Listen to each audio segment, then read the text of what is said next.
Okay, test, test. We're going live. Let me set this up. Give me one moment.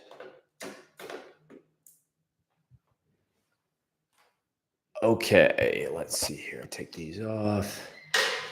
All right, if you can hear me, write something in the chat. Let me get this other live set up on Facebook. But if you can see this and hear this, write something in the chat. Confirm that you can hear me. That would be great. Let me wait for somebody to confirm. Looks like we have a confirmation on the chat. It looks like we are live as well on Facebook. Okay. Good evening, folks. It's a pleasure to be here. Thank you all for being here. I appreciate it. I'm sure some of you will be joining. I haven't done one of these in minutes. So let's get into it. Let's get right into just talking about the current landscape. Some of you have probably seen me pontificating and ranting about what I believe will be an upcoming recession in 2023. I want to talk about that some, but I want to talk tactically about Q&A, about the questions many of you have about buying businesses. And I really just want to answer your questions for free and help provide as much value as possible. Those of you who don't know my story, I'll quickly share. I started back about 4 years ago buying businesses. Did my first deal in Nebraska back in 2019. Bought a mobile home park in Nebraska, rural Nebraska, and then went on to start consolidating the utility sector, which we've done here specifically in Central Florida with Brighter Utilities. It's treated me really well. I've made mistakes along the way. I've tried to be very transparent in sharing the mistakes I've made, but it's been a classic example of 2 steps forward, 1 step back. So that's really where we're at right now. We're continuing to do deals. We're continuing to make acquisitions. We see the next 18 months as being really opportunistic.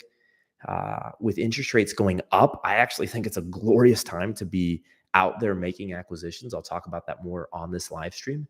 But I really want to hear your questions because me just going on about what I think, I don't want it to fall on deaf ears. So if you will use the chat, and I'm going to be reading the chat on YouTube. So I know we're also streaming from Facebook, but no matter where you're following me, go to YouTube, youtube.com/Jason Paul Rogers, my full name, and ask your questions. And I really want to talk about it there because I think the next 18 months is a massive opportunity for those of you who want to get into the game of buying businesses or who really want to expand your existing business by making acquisitions. People think that when interest rates are low, that's the opportunity. Let me just say it simply. It's not that simple. If anything, there's better opportunities when interest rates are high because it keeps all of the pretend actors on the sidelines and it keeps them acting while you're actually participating. You know, I'm saying actor in the Hollywood sense.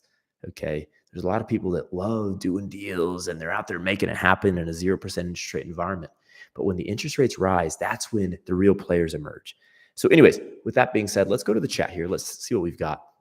We've got confirmation of the chat. Hello from Odessa. Hello. Thumbs up here.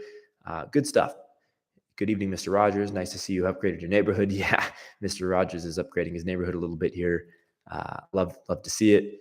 And we got some questions, so let's get into it. So number one, why did you select the HVAC industry?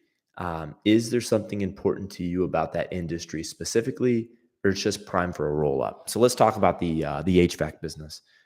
First thing I'll say about the HVAC business is it's fragmented. Okay, so whenever you're picking a sector, it's great to get into a fragmented industry. What do I mean by fragmented? What I mean by fragmented is there are a multitude of acquisition targets in the industry that it has not been consolidated. And by consolidated, I mean, you know, there are a bunch of different companies out there that are providing products or services. And so the HVAC industry is quite fragmented. That's number one. Number two is it's largely recession resistant, especially here in the state of Florida. I'm in Central Florida in Tampa Bay. And those of you who live in Florida or who have traveled to Florida know, even in the winter, it gets hot. And in the summer, it literally gets so unbearably hot that you can call 911 when your HVAC unit goes out because babies and old people literally will die in the Florida heat. So it has that element of being intrinsically valuable, irrespective of whether there's inflation, deflation, whether or not there's a Republican in office, there's a Democrat in the White House. It doesn't matter. HVAC is really valuable. And then beyond that, I had experience with operating on HVAC units and on plumbing systems from having owned property in Nebraska. As I shared earlier, I started my acquisition journey in Nebraska. So I already had some experience. And I always say to clients, and I always say to anyone who will listen, that it's always better if you already have an understanding of how the world works in your given industry. Yes, you can rely on industry experts and you know, you can go in that direction with industry experts and you can glean insight from others. But if you already have some understanding about how things work, it's all the better. So I had a lot of the good things going with it. But to be totally honest with you, I actually prefer plumbing. Plumbing is not seasonal, whereas HVAC is really hot in the summer and a little less hot in the winter. Plumbing is all year round. So I actually prefer plumbing, and I can talk about that more at length, but I want to get into other questions. So you ask, is it just prime for a roll up? I mean, look, at the end of the day, if an industry is recession resistant, really important. And I was talking about this when we were in a bull market. Okay. So I'm always talking about this. But if it's a good industry that's recession resistant, if it has good intrinsic traits to it that make it hard to be dominated by an Amazon, if you will, okay, if it's Amazon proof, if it's fragmented, and if you have some insight into that industry, those are really, really positive traits that should lead you towards that direction. And ultimately, a lot of people just need to pull the damn trigger and get into the game and actually buy businesses, because a lot of you are waiting on the sidelines, just not taking action. Oh, it looks good. It looks great. I've read IBIS reports. I've read this. I talked to this guy. I talked to that guy. And 4 years later, you're still on the sidelines. So a lot of times you just have to pull the trigger. That's what I did. And though I've made mistakes, HVAC as well as plumbing has treated me pretty well. Okay. Real quickly, as an aside, if you're appreciating the stream, thumbs it up. It helps get on the YouTube algorithm, trying to blow this channel. By the way, we hit 10,000 YouTube subscribers just the other day. So hit the thumbs up for that one. It's really been an honor. I had my YouTube channel deleted twice before. Okay. 2 different channels got deleted before making it to 10,000 subs. So it's nice to finally hit 10,000 subs, hoping to get to 100,000 and beyond. Thumbs this thing up if you're appreciating this, and let's get into the Q&A. I'm going to be here for a minute answering questions. So, Chidi Wea asks, what are some good sectors to invest in? Okay. I have clients who have done deals in garage door repair, in waste management, in HVAC, in real estate, converting multifamily into Airbnb. I have clients that have gone into auto repair, into the auto body business. I think those are all potential sectors to play in. I think there's a multitude of options. If you're really serious about buying businesses, I think you ultimately have to ask the aforementioned questions. Will this business stand at the test of time, irrespective of economic conditions? That's number one. Number two, is it Amazon proof? I think that's really important. Okay. Is there a clear path for its total destruction by Amazon or AI or other technologies? Really an important question to ask yourself. Okay. And then if it passes those basic litmus tests, is it fragmented? Are there a multitude of acquisitions that can be had? And then from there, I think you're really more asking questions about what local markets do you want to make acquisitions in? People always ask what sector to go into. I like to focus, and my clients who work with me know this. I talk about things like, are you in a red state or a blue state? Okay. I'm not going to go super political here. We are on YouTube.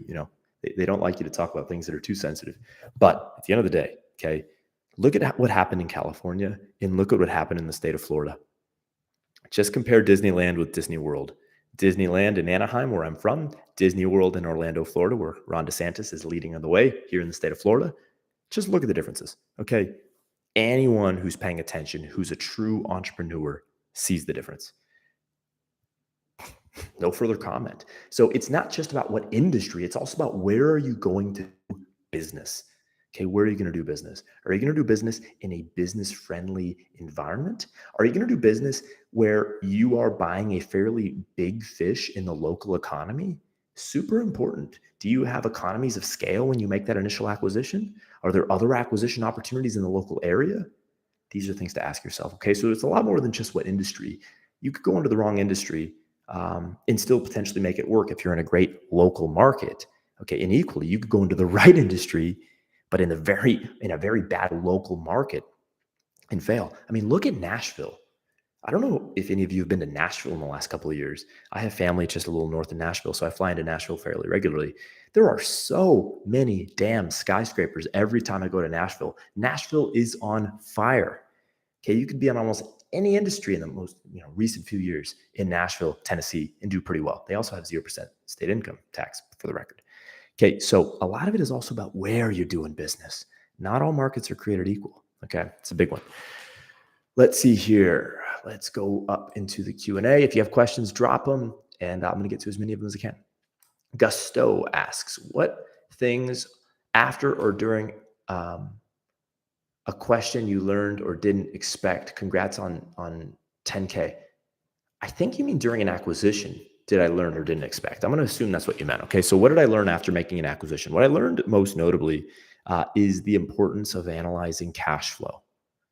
Cash flow, by far the most important item in operations, especially when you're using leverage, aka debt, to buy businesses. It's paramount, absolutely paramount. I did not buy the age receivables in the first deal I did in the utility sector, and it made for a very awkward period in the months post-close. I've talked about this a couple of times, but I secured a subsequent working capital loan about 45 days after I closed the first deal with Bright Utilities. Did a great deal, but screwed up the post-close cash flow situation. And so I had to borrow against the, with the SBA, a subsequent working capital loan. It literally closed on December 24th of 2020. You can actually go to my community tab here on YouTube. For those of you who are following me on YouTube, you can go to the community tab and you'll literally see that the basically the terms that I secured. Go check it out. It's like December 24th of 2020. You can go onto my community tab and you'll find it. I posted that because it was a big day. It was the day where I basically bailed myself out. I bought a great company, but didn't understand the short-term working capital needs of the business post-close. I talk about that all the time with my clients, and I think it's super important to think about. Buy the age receivables and not the age payables, if at all possible. I would pay a premium to do it in that way. Okay, huge thing. Next, John M. asks, is it positive to acquire a business or do QLA with bad credit, or at least for the first deal? Okay, so basically you're asking about bad credit. And by QLA, the question is basically saying buying businesses and doing a roll-up. QLA is the Dan Pena model. It's the model I learned from. I have things about QLA I like, things about QLA I don't like. I'm not going to talk about that. I will talk about bad credit. Look, it's a complicating factor. Now, to be totally honest with you, it's doable. It's probably easier to do in the real estate game. Getting into a sector like the mobile home park business and doing a deal with bad credit is probably easier because I was able to do a seller finance deal for my first acquisition. And it's easier to do seller finance, first position seller finance, when there's hard assets involved in the transaction. That's the key and that's the truth. So when there's hard assets like real estate, for example, that's involved in, that's the primary asset being transacted, in that environment, it's a lot easier to do a seller finance deal. And if you're doing a seller finance deal, your credit really doesn't matter. Now, if you're going through traditional means of financing, and the SBA categorizes in this bucket, of course, commercial lending, is included, and basically any other formal third-party lender in those environments, to be totally honest with you, it's much more complicated to do a deal with bad credit. You can do it. You're usually going to need a financing partner, somebody who's going to guarantee or to kind of act as, the financier. You're gonna need that individual usually on your team. Okay, preferably you get your credit cleaned up, you get to 650 plus, and then you roll. That's the preference. I'm gonna be honest with you. That's what I would advise. Most of the people that I advise that get deals done, most of my clients for the consulting I do at nights, they have 650 or better credit. Okay, I've seen it done without the credit, but 8 times out of 10, the people who get deals done have the 650 or better. So that's the honest answer, but there are ways around it. That's the punchline. John Yang writes, HVAC is essential. Hell yeah, it is, especially here in the state of Florida. The next gentleman asks here, how do you deal with working through the cash flow cycles in the HVAC industry? 6 months out of the year, you can get by without it, even in Florida. A lot of truth in that. The short answer is you have multiple divisions. right? So with our primary business here in the state of Florida, we really have 4 divisions. We have plumbing, HVAC, and then both service and what we call commercial. So the plumbing side and the HVAC side have 2 separate divisions. So it's like 2 branches with 2 branches. So there's 4 total divisions. Okay, so HVAC service, which is basically, your residential HVAC unit that goes bad in July that we come out and change out for $9,000. That's one of our 4 divisions, but it's only, again, one of those 4 divisions. So we have 3 other divisions that operate irrespective of the weather. And that is what gives us the consistency of cash flow throughout the year.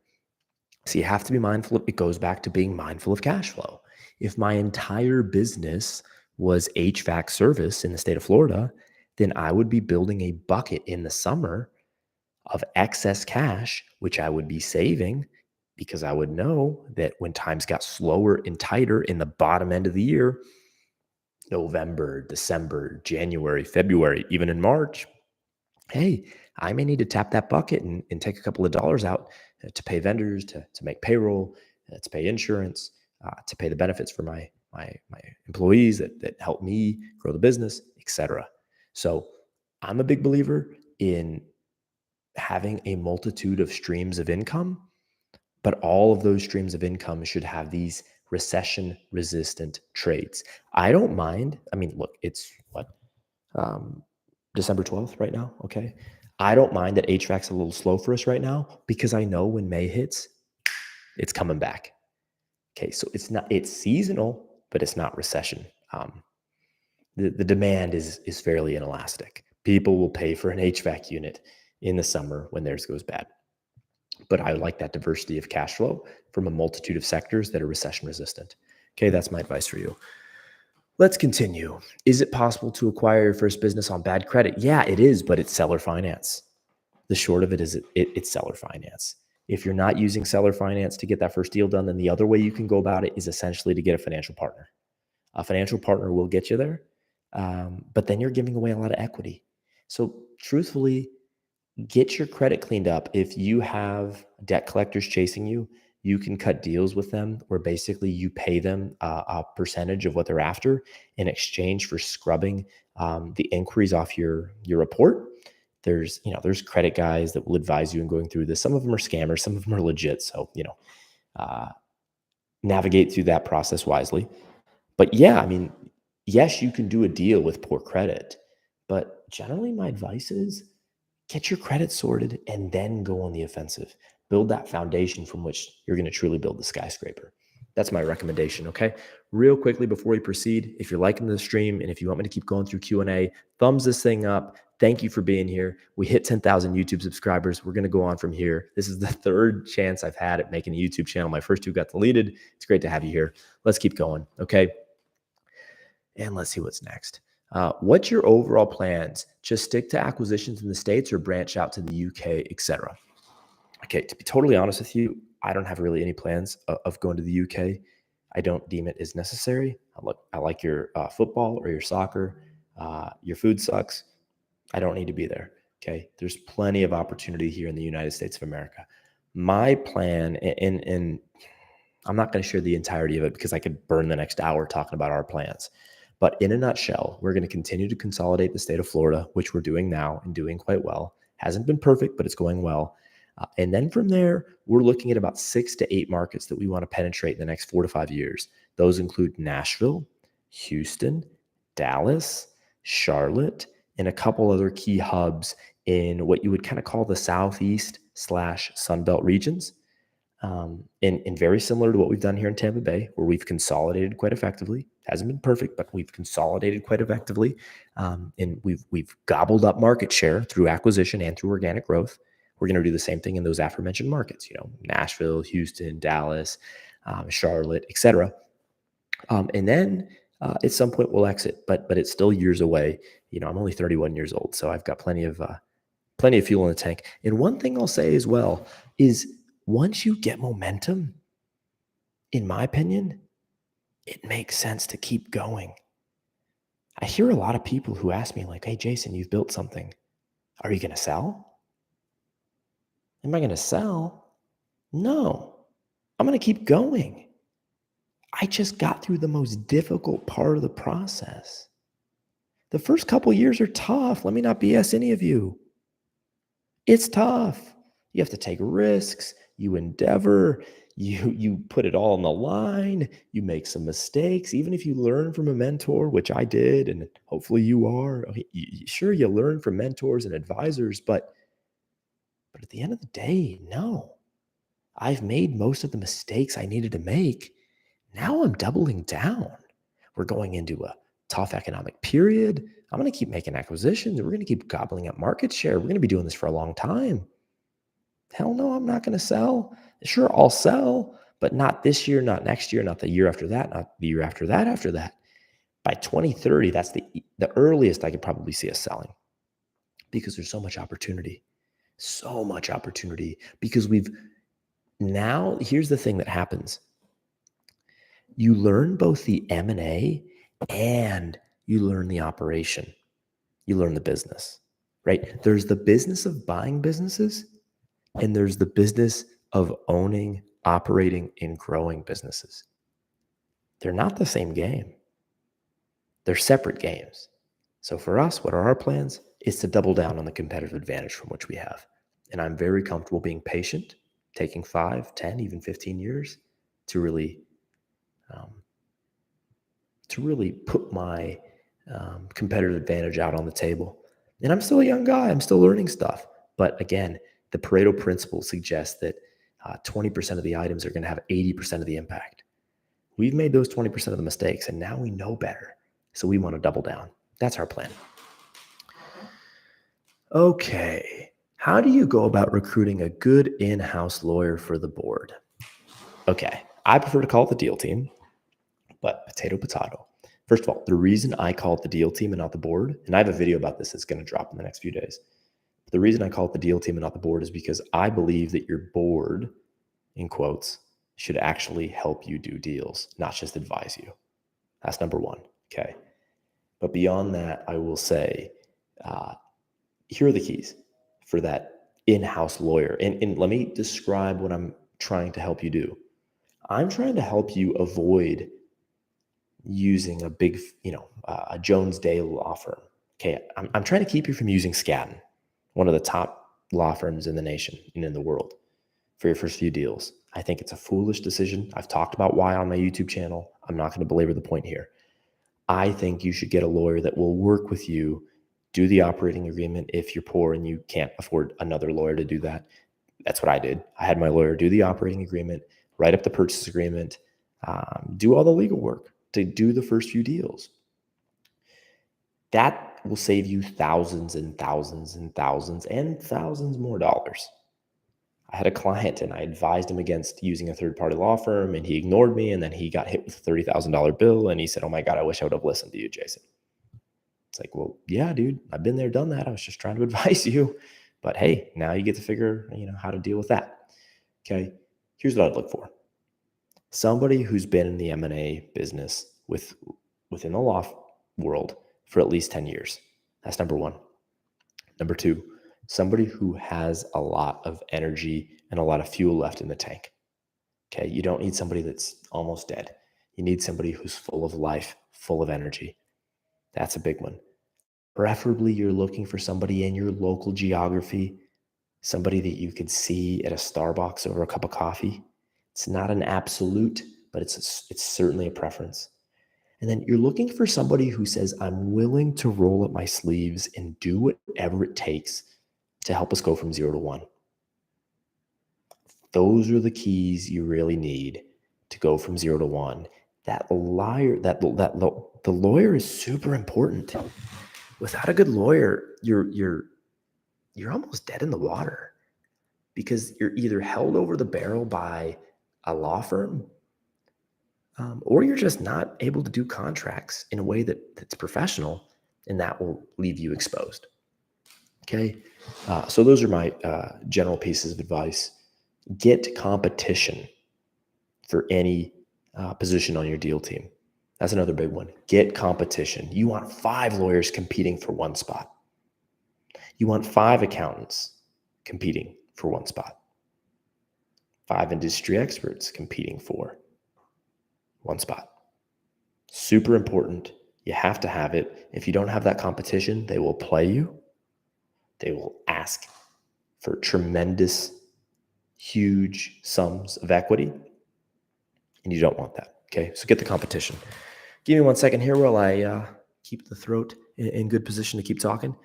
Thumbs this thing up if you're appreciating this. For more information, by the way, go to jasonpaulrogers.com. If you're an accredited investor, go to brightutilities.com. Thumbs this thing up. We hit 10,000 YouTube subscribers. Thank you all for being here.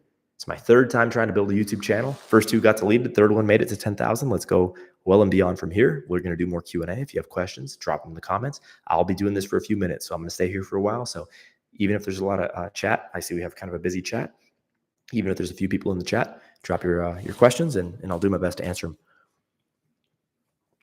Let's see what we got. Okay. Is it possible? We keep asking about the bad credit. Yeah, it's possible, but seller finance, okay? Or financial partner. Why you left Dan Pena? Okay, let's talk about it. Why we left Dan Pena. This will get a few people to pay attention. So, look, a lot of respect for Pena, what he built in the 80s, what he built in the 90s, fair play, nothing against him. I've met the guy. I'm not going to badmouth the guy. What I will say is I think a lot of his strategies are outdated, point blank. Okay. This idea of a third-party law firm and a third-party accounting firm before you've even done your first deal, no, I think it's a really bad idea. This idea of a chairman that you give 10% of the equity to before you even get going, totally a dumb idea from firsthand experience. I'm not even going to pretend to play it neutral there. Giving 10% of the equity away to somebody you don't even know, not a good idea. Okay. You have to understand something. Going from 0 to 1 and doing your first deal, you really only need a strong industry expert on your team. Okay. The accountant is to help you keep out of trouble. And same with a lawyer. The only person the bank cares about is the industry expert. So Penny was recommending a chairman and this and that and that and this, and then dress up in a suit and tie, even if you're going into a blue collar business. And I was showing up in a suit and tie and I'm meeting people and the sellers are like very uncomfortable because I'm way overdressed. Okay. And at some point, I had owned different businesses, online based businesses prior, but I had entrepreneurial tendencies and I had been an entrepreneur before, getting into QLA as I initially learned mergers and acquisitions. And at some point I just looked around and I was like, you know what? Some of the stuff I learned really makes a lot of sense. But some of this just doesn't make sense. I'm going to trust my damned instincts and I'm going to proceed. And that's what I did. And you know what? When I, as he likes to say from that book he loves, released my brakes and kicked off the training wheels, stuff started working for me. Shit started rolling downhill. It started working. When I was sticking to his rubric step by step by step, it didn't go as well. So you're damn right I kicked off the training wheels and I operated on my own instincts. And that's when things really started to happen for me. So, good things to say about Pena in many regards. I love his mindset with regards to just being a ruthless individual that goes out into the marketplace and makes stuff happen and holding yourself hyper accountable. But a lot of his stuff is outdated in my opinion. And I saw that from firsthand experience. So at some point you got to trust your instincts. That's what any good entrepreneur knows, that yes, you listen to mentors, you listen to advisors, but you trust yourself. Number one, you trust yourself. Number one. That's what I did. That's what I recommend you do. Nobody can give you every single micro step of the way. At some point, you have to step up to the table, put your big boy pants on, recognize that you have instincts, you have a wisdom and an intuition. You have to trust it, and that's what I did, and I don't regret it for a heartbeat. So I wish him the best, but I did my own thing. That's that. Okay. Let's see here. We got a bunch of questions. Love to see it. How did you establish that HVAC in recession resistant, outside of the obvious, it's always hot here? How did we establish that HVAC business? What is the best way to establish predictability of revenue about various sectors? It's a pretty broad question. I mean, look, I'm not going to speak as the ultimate expert on HVAC. I mean, to be very honest with you, about 75% of our revenue comes from plumbing right now. Plumbing is the more dominant business that we generate the majority of our revenue through. So How do you dominate in the HVAC world? A lot of it comes down to getting the phone to ring, building a dominant brand. Um, in HVAC, you often use basically what you would call a loss leader. Okay, we offer, and anyone in Tampa Bay, $49 HVAC special. Okay, we operate based on this $49 HVAC special. We will come to your place, and if your unit is 5 tons or lower, we will offer a $49 tune-up. Okay, that gets us getting to customers. It's what we call boots crossing thresholds. So that's big. You build a customer base, and then eventually their old unit, finally, one day it dies. And if you have enough customers, you're going to get a lot of volume. And a lot of times customers will decide in the winter months that they want to replace their unit because they know they have an old dog of a unit. So I could talk about that stuff all day long. If you guys want, I'll make a separate video on that. But at the end of the day, it's about building a brand, about building a customer base, and then also maintenance contracts. All really important stuff for HVAC. Okay.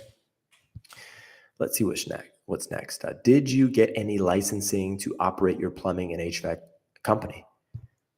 I could lie to you and say that we operate totally without a license, but that would be a lie. Okay. Absolutely. We operate with a license. It's very important to do so. You need a license in the trades. If you don't have it, you'll get in a lot of trouble. So yeah, we have a license. We have 2 license holders, one for plumbing, one for HVAC in the state of Florida. And if you're going into the trades, you will need a license holder as well. Okay. Next, do you have thoughts about the fragmentation and recession resistance of the substance abuse and behavioral health industry? I do.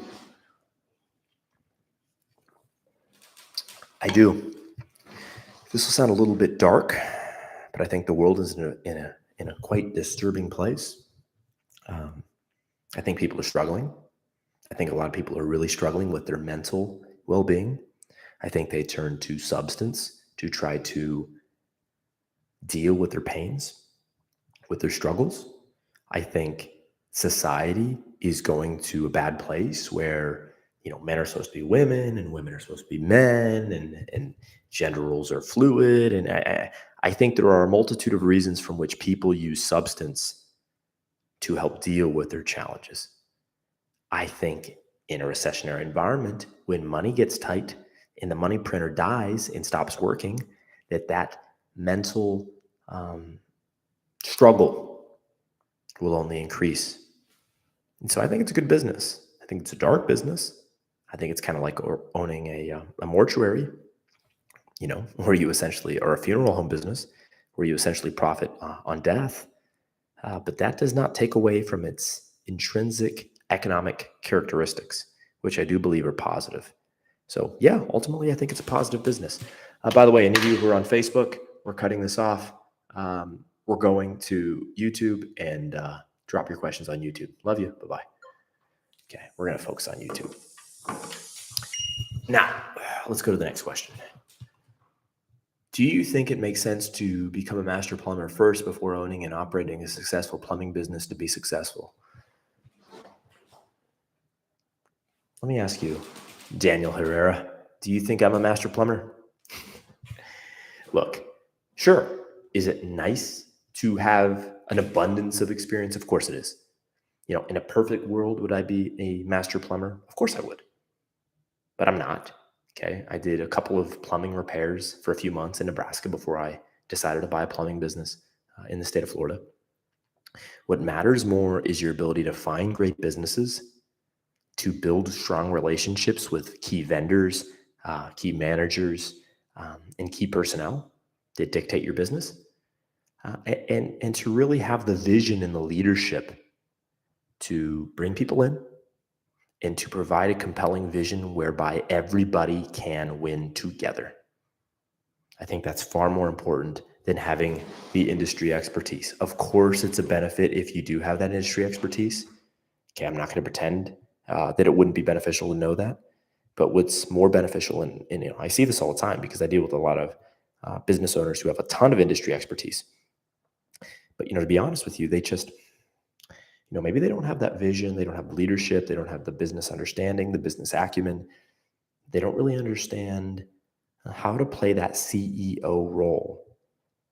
And I would much rather have those skill sets with regards to finance and M&A and operations and leadership and management and lack the industry experience than the other way around. I'm not a plumber. I'm not an HVAC guy. I couldn't install your HVAC unit if my life depended on it. Just being honest, I couldn't. Okay. I don't pretend to. My people know that I'm not an HVAC guy. They know I'm not a master plumber. It was literally the speech I gave when I walked into the first plumbing business, B&B. I literally told everyone, I said, hey, look, I'm here. I'm excited to be here. I'm not a master plumber. I'm not going to pretend I'm a master plumber. I know your old bosses were. Okay. I'm not. But I'm a business guy. I'm going to help you grow the business. We're going to be successful together. And I'm excited to be here. Do you have any questions about who I am? Or do you have any comments about where you'd like to see things go in the future? And then, the most outgoing guy in the group he started sharing his comments about what he'd like to see different. And we built a rapport from that. And he still works at the company to this day. Okay, so I think it's about those other traits and skills more so than the industry experience. I really do. Okay, we have a comment. This is in Nashville. Love it. Great market. Next person asks, how much technical knowledge do you need to own an HVAC business? I literally just answered that. As an aside, thumbs this thing up. Go to jasonpaulrogers.com for more information about how to buy businesses. BrighterUtilities.com if you're an accredited investor who wants a primary, inglorious, and 5-star rate of return. Okay, and now let's keep on going. Next, I'm looking to buy a business to replace my income at 3 times cash flow. Is that possible and likely? Yes, it is possible and likely if you do the work. Yes, it is. Especially in the next 18 months. Look, I've said this story before, but a lot of people don't, a lot of you don't follow my stuff that closely, okay? I started in the business acquisition game in 2019. 2019 was a good year for business, okay? There was a lot of buyers. It's one of the reasons I did my first deal out in rural Nebraska, because it was the only place I could go where there wasn't a lot of competition. So I went where I had to go to get my first deal done. And then 2020 happened. And you know what happened in 2020? I have to use certain words to describe it that YouTube doesn't like, okay? But we all know what happened in 2020. A certain thing was floating around the airwaves and you know the rest, okay? Look, I was the only guy on those flights when I was flying from Nebraska to Florida, Nebraska to Texas. I was flying all over the place looking at deals. And interest rates were really low back then, but there was so much fear that I was able to basically just look at deal after deal after deal. And it was a classic example of fortune favoring the bold. I was one of the only guys looking at deals. Literally, the current president of the United States was in his bunker hiding out while the disease passed. I think the same thing is going to happen in the next 18 months. It may not be to the same degree, but I think a similar period is coming. I have my reasons for that. It includes the fact that Jerome Powell is insistent on killing the labor market, and the labor market on Main Street is hot. You also have a very high debt to GDP ratio right now. With interest rates going up, that's going to be, I think, a bit crippling.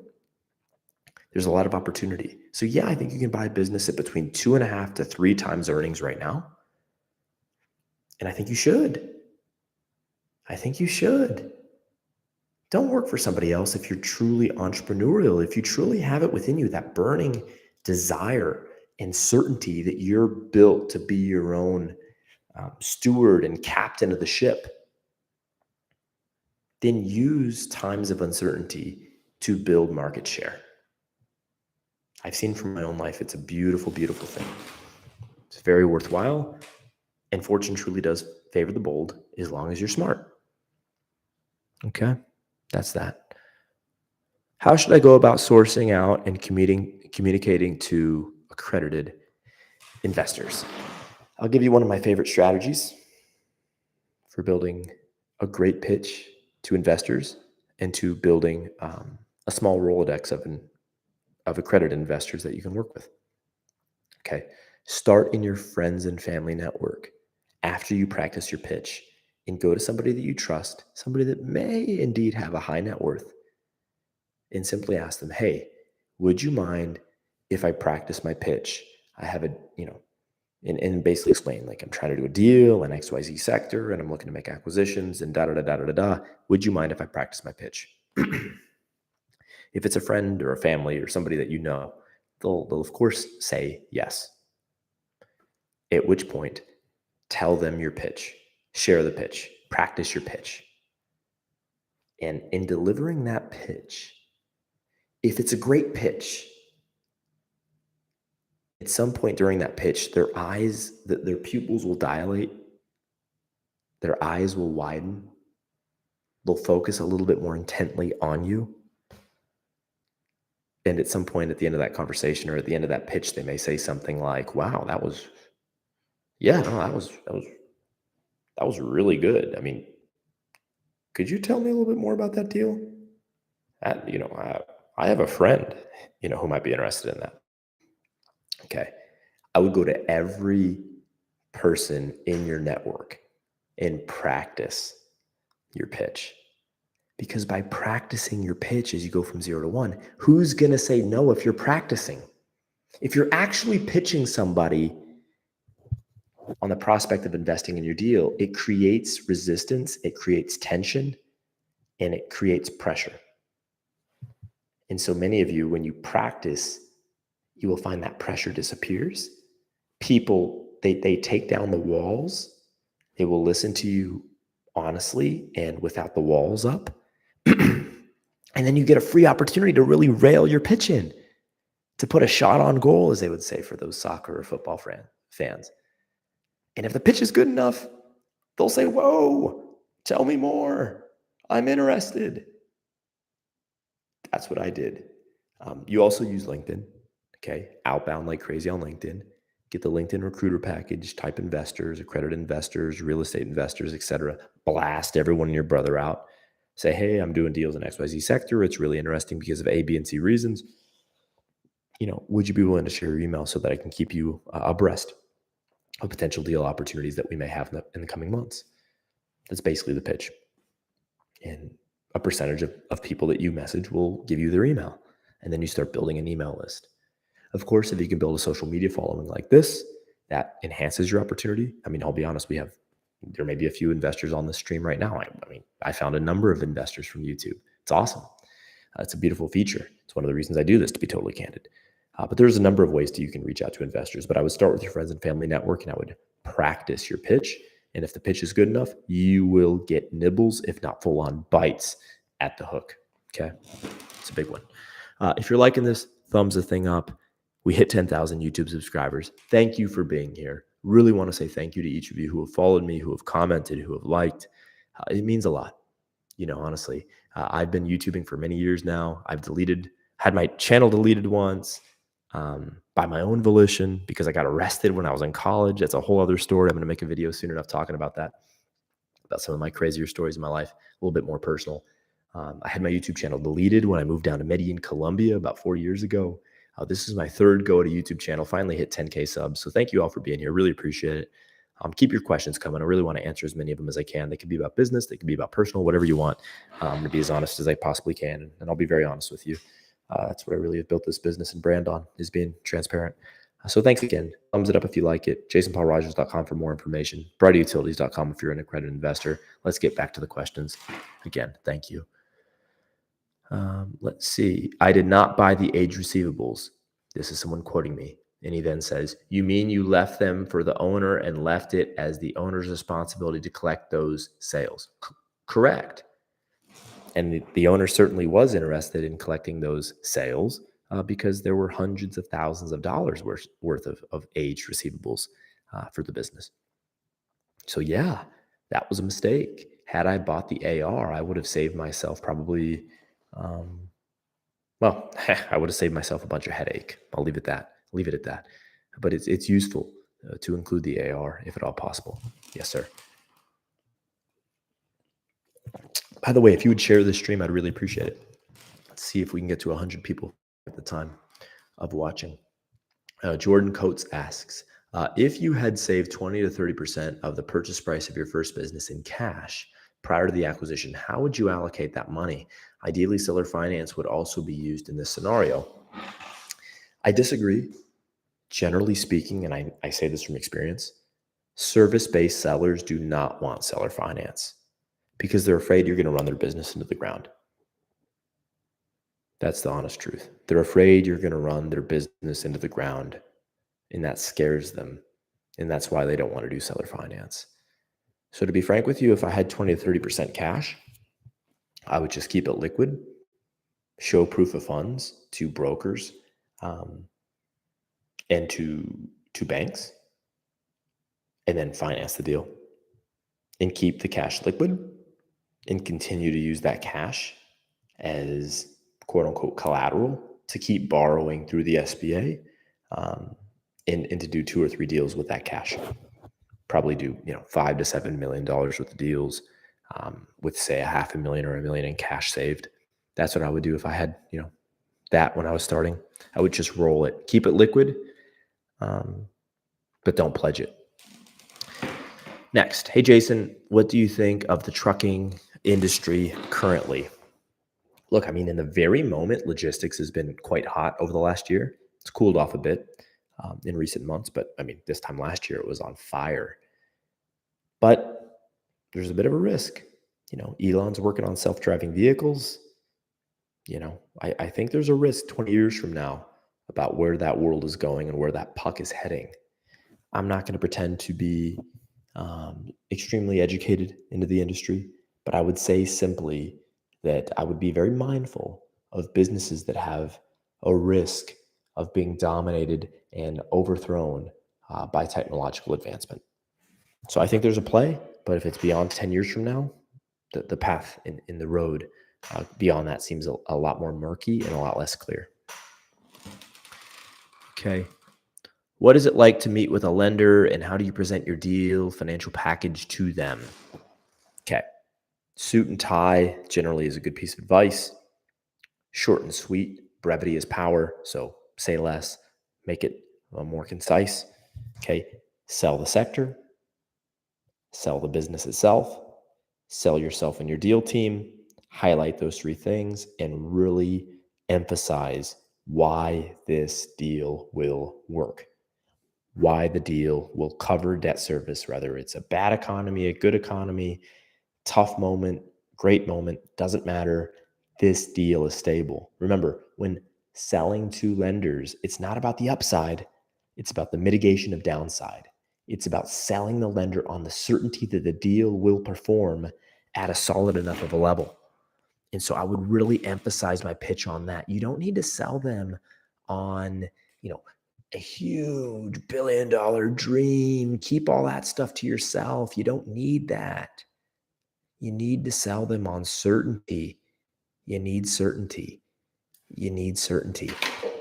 And so I would dress sharp.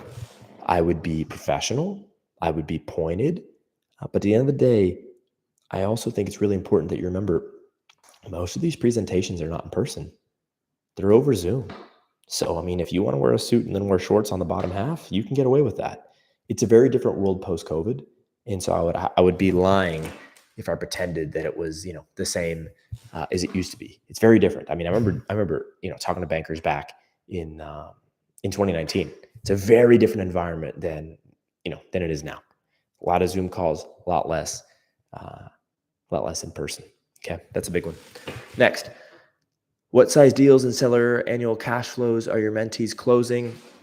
Usually they're closing deals in that small 7-figure range, the mid-size SBA deals, which is where I advise.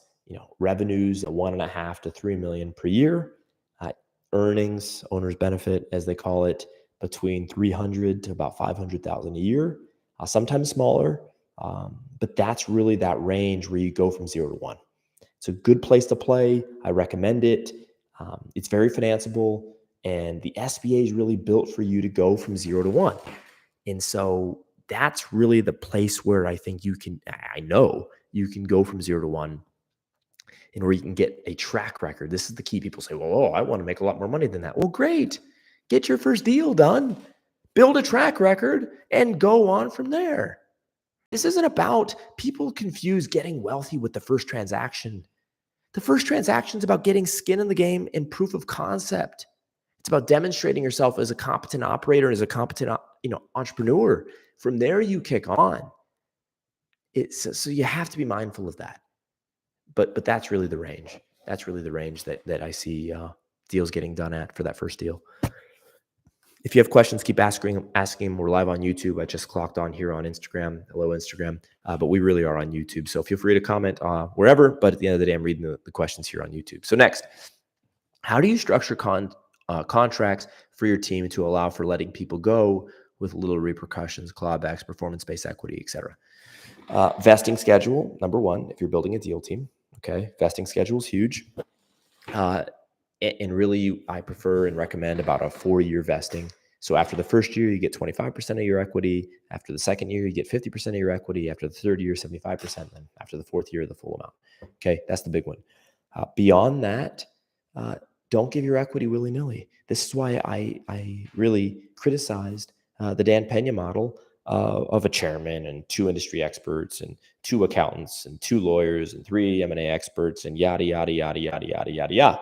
I think it's a bad idea for the aforementioned reasons. It is complicated to get out of some of these deals. So keep your equity closer to your vest, go from 0 to 1, partner with the SBA, do an SBA deal. And in that process, you will be so much more educated out as to how the actual world of buying businesses works. And that is profound. And then from that newfound position, that heightened position of having gone from 0 to 1, you can then analyze potential partners and see if they make sense. So also partner with a good M&A lawyer. I've talked about this a lot, and it's really important. A good M&A lawyer that you trust, that loves you, and that you love will help you navigate around these potential pitfalls. Okay, if you're liking this thing, thumbs it up, show some love, share the stream, all that good stuff. JasonPaulRogers.com, BrighterUtilities.com, and let's continue in the Q&A. Okay. How do you delegate equity amongst lawyers and accountants? Do you give them equity in the parent company or a subsidiary? Would you say vertical integration is cost-effective rather than third party? It's a great question. Okay. I mean, so for one, I'm a big fan of using in-house deal team accountants and lawyers for your first few deals. I'm on the record as saying that. You save a ton of money on fees. You have better control. I'm just a big fan. Okay, it's going to save you a ton of money. That's number one. Beyond that, let the lawyers do lawyerly things. Let the accountants do accountant things, which I know is super general. But ultimately, I mean, let your players play their position. Like, if you're talking about, basketball, let your point guard carry the ball up the field or up the court. Okay, if you're talking about a quarterback, let him audible at the line. If you trust your quarterback, you let him audible. You let your point guard call plays. You let your center a rebound. Okay, so let your accountant do his thing. Let your lawyer do his thing. Keep an eye on them, monitor them, but let your players play the game. I'm a big believer in that. A little bit of a laissez-faire attitude. But then ultimately, I mean, the real question here was, would you say that vertical integration is cost-effective rather than third party? This is a really big debate. I mean, obviously, many of you know the story of Rockefeller and what he did and how that worked for him. And, he basically had, massive integration with all the downstream industries that his business touched. I think long-term, it's a wise strategy. But I think in the short and medium term, when you're building momentum, what you're really solving for is getting really good at 1 or 2 or 3 things and then outsourcing the rest. And I think that's a preferred strategy in your first few deals. So for example, okay, yes, you are taking the M&A in-house. You're saying, we're going to do our negotiating. We're going to do our contracts. We're going to do a lot of our audit work with the accounting. We're going to handle, the investigation of the industry and the operations. But beyond that, I would outsource it. Okay, so I'm a believer in your first few deals. Bring the M&A in-house. Obviously, once you close, you need to operate the thing in-house. But anything else, I would look to bring on experts as long as they're cost effective. It's different with regards as well to, how deep are your pockets? Like I have certain clients that have $500,000 in liquidity. Okay, they have a slightly different arbitrage. Okay, if you have $500,000 in liquidity, then probably just pay for the law firm, right? So a lot of it also depends on how much cash do you have. Let's just be totally honest and transparent about that. Those are meaningful discussions to be had. But at the end of the day, I would bring your M&A in-house. Okay, I would bring your operations in-house. But beyond that, I would probably outsource it. Though, of course, there's some distinctions depending on how much cash you have. Okay. Is 100% owner financed essentially a pipe dream, but SBA seems quite attractive? Yes. In a nutshell, okay, look. Talking to a guy who's done a 100% seller finance deal. Okay. We did a 100% seller finance deal. I'm on the record. You can go on my YouTube channel and see that I have videos saying, oh my God, 100% seller finance. Don't bet on it. It's unlikely to happen. And then, of course, I had a deal where it happened. Okay. So it's possible. I'd be lying if I said it wasn't possible. It is possible. But the thing is most deals that are offering 100% seller finance, or I should say more specifically, most deals where the seller will accept 100% seller finance, those deals usually have fleas. So you have to be mindful of the fleas, of the risk factors, and usually there are a lot of them. There are usually a lot of risk factors with deals where the seller is willing to accept 100% seller finance. Usually the better deals will command cash. They will usually command between 60 to 80% and sometimes upwards of almost 90% of the purchase price in cash. And that, while not always is a telltale sign, is often a leading indicator of the quality of the deal. What are the terms that this guy or gal, will accept? Okay. Real quick, we logged on to Instagram for a minute. We love you, Instagram, but we don't love you as much as we love YouTube. So we're going to log out here. If you want to keep on going, if you want to ask questions, go to YouTube. Adios, amigos. Bye-bye. And okay, we're back. Let's continue. A few more questions. Keep asking them. Thank you guys for being here. Thank you, gals, for being here. How do you delegate? Is 100% owner finance a pipe dream? A little bit. Okay. I'm in the trucking industry. Just signed off on returning my truck today from a walkaway lease. Prior to 2 years ago, it was gangbusters. There's money, but it's contracting. Yeah, so for one, it was really hot this time last year. So it's almost like when you're on top of Everest, the only place from there is down. Okay, so I think it's a bit of that dynamic happening. I don't think people are clamoring to drive trucks, which I think is actually a good thing for the business. But I do have concerns about the medium to long-term effects of Amazon and Tesla-like risks, a la self-driving cars. Okay, let's see. Jason, started door-to-door to gain sales experience for my first deal. Currently building my intro contacts, scripts for building the board. Any tips for outreach in building a killer pitch deck? Yeah, let's talk about it. By the way, keep asking your questions. Thank you for being here. Thumbs the stream up, subscribe, all that good stuff. So your pitch for going from 0 to 1 and for building the team specifically. The key is master your elevator pitch and sell yourself. And I think the appeal to emotion combined with some appeal to logos or logic, that 1-2 punch is just profound. Okay, so for one, whatever you need to say, practice saying it in 30 seconds or less, AKA the elevator pitch. Super important. Many people do not know how to get the point across in a short amount of time with limited number of words.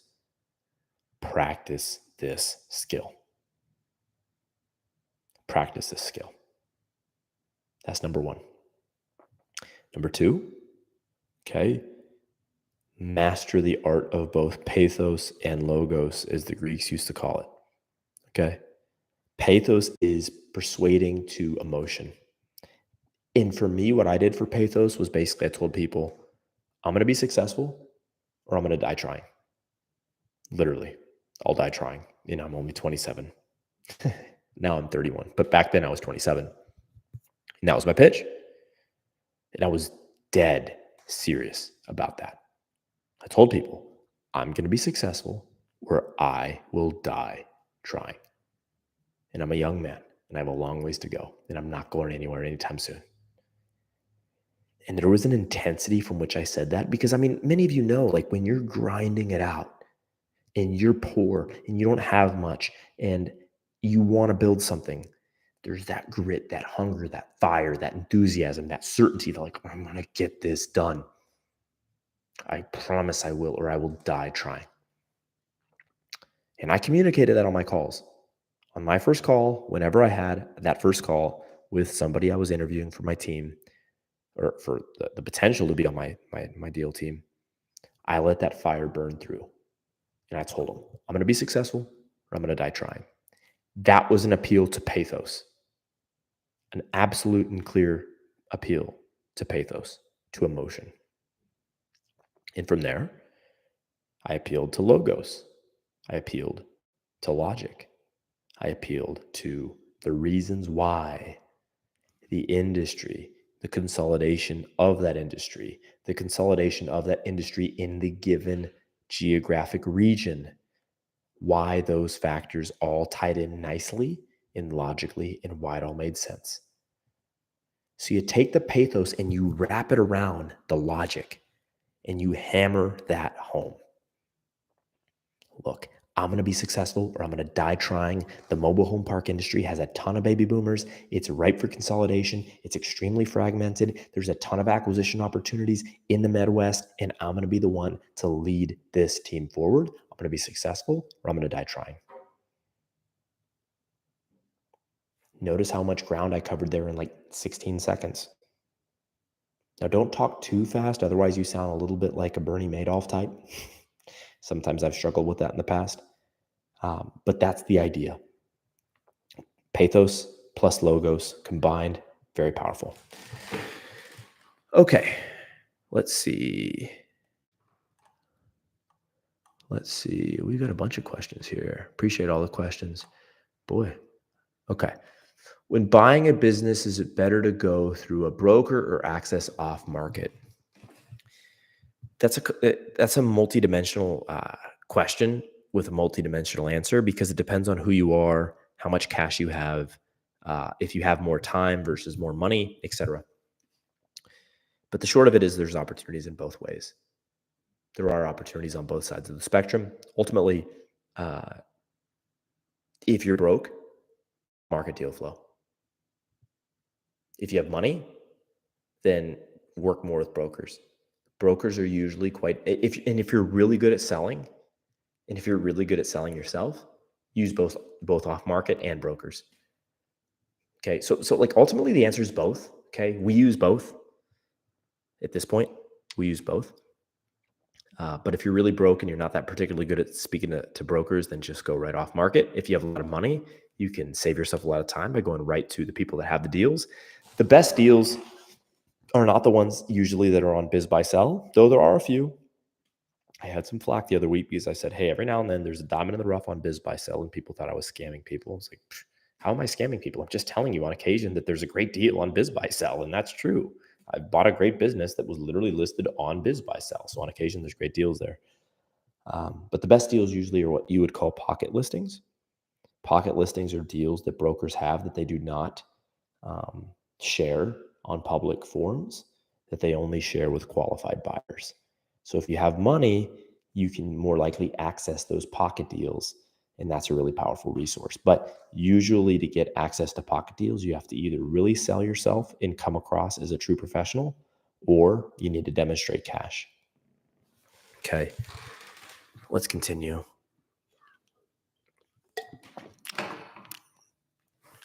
Okay, next. John Yang says, with Pena, wasn't comfortable with the $300,000 legal bill. Holy mackerel, how'd you do that? I mean, yeah, that's my criticism of that model, but still, even with his model, $300,000 in legal, I mean, you had to really go wild there. Okay, next.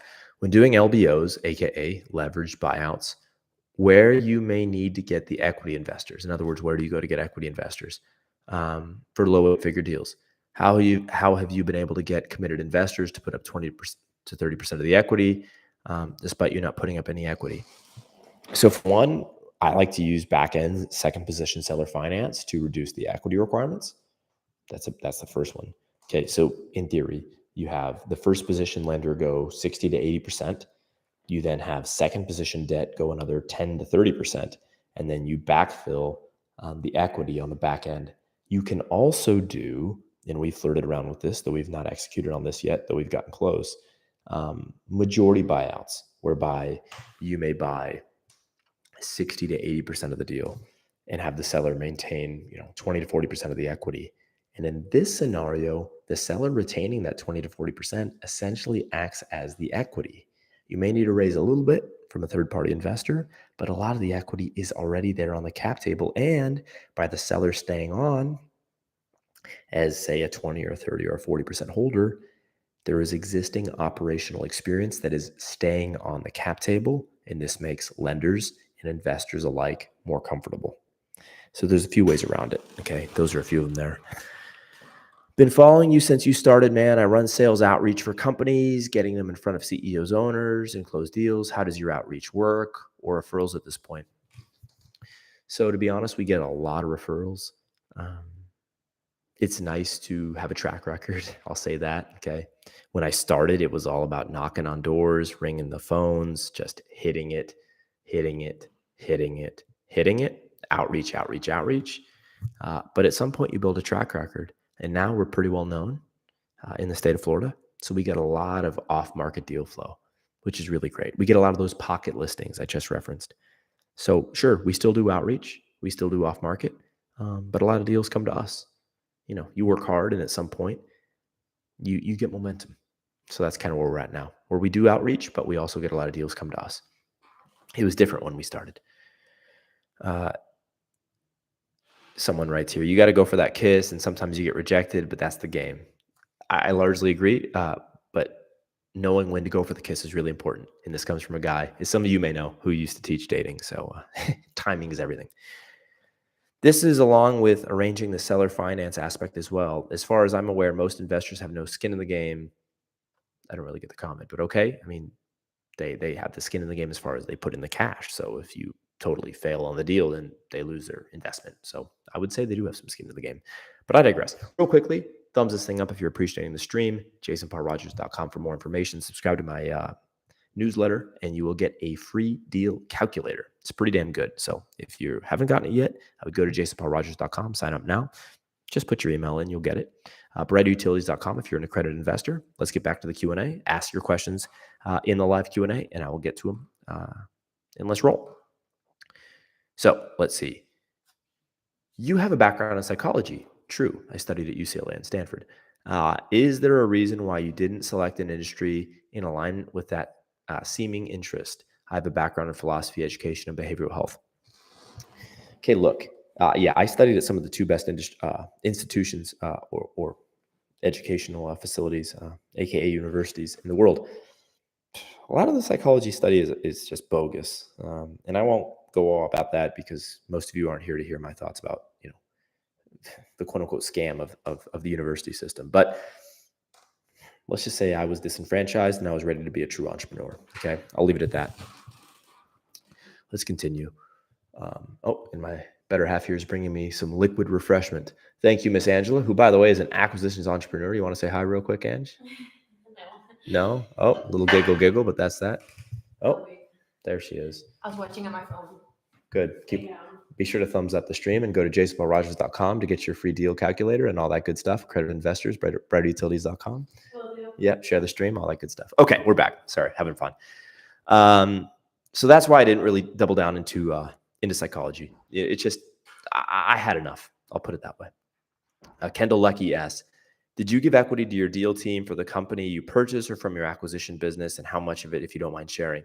I'm not going to give exact figures, but I will say that I was pretty generous with giving equity to the two individuals that I partnered with. After leaving the kind of the QLA path, I reduced my deal team substantially and then gave a bit more equity to the players that were the most valuable. So I doubled down on two individuals in particular. You can go to brighterutilities.com to see who those individuals are. Hint, one's name is Dan and one's name is Chris. Okay. And that's really what I did. And I think it was wise. But I think that was also a situation whereby when I was starting, I was really tight on cash and I really needed a massive amount of effort from guys without being able to pay them cash. So I gave them a little bit more equity because I was cash tight. And this goes back to a reoccurring theme that I share with clients and I share, with anyone who will listen, which is you have to analyze your own individual situation. I can't give perfect advice on a stream like this for all of you because some of you have a $500,000 or $1 million or $2 million or $5 million or $10 million in liquidity. Others of you literally have $50 in your checking account and zero in savings. So it's dependent on some of these factors. When I started, I was broke. Those of you who watched my YouTube channel from the early days, I was broke as a joke. I came off the Colombian peso, moved to America, moved back to America, and then went out and did deals. When I didn't have cash. So I gave away equity in exchange. Okay. One sec. Thank you all for being here. Thumbs the thing up if you're liking it. Let's continue. How do you recommend someone financing a high cash flowing industry where sellers are looking to move fast and look for cash buyers and ran into this in the laundromat business?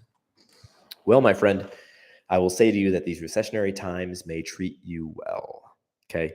2021 was the year of the seller, whereby people were looking for cash buyers. People were naming their price. It was a seller's market. As things change and as interest rates continue to rise and as Jerome Powell becomes your best friend, and yes, him raising rates is a friendly thing for a buyer, despite what you may think, you will find that many of those sellers can no longer name their price and terms with the same confidence that they once could. So I would say be patient. And look, you have to know the parameters from which you can transact on. Look, it's not like I'm a guy that can write a $50 million check. I could write it, but I'm going to be kiting it, okay? So you have to know your parameters. There's no shame in knowing your limitations. There are today's limitations. Look, I have limitations. I'm not immortal, okay? If someone puts a 9mm in my temple, I will die. And if I write you a $50 million check, it will bounce. That's okay. I have no shame in saying that. Okay. You have to know your limitations and your parameters. And when you understand your limitations and your parameters and you communicate them honestly to brokers and to sellers alike, you will attract, and I don't mean this in some woo-woo law of attraction BS manner, but I just mean this in a common way. You will find that the right sellers find interest in doing a deal with you. Will you miss out on a few deals to a cash buyer? Potentially. Look, I'm here in the state of Florida in Tampa Bay, okay? I'm not going to geek out with the nuances of my business, but there are some deep pocketed players buying HVAC and plumbing businesses in this industry, in this market.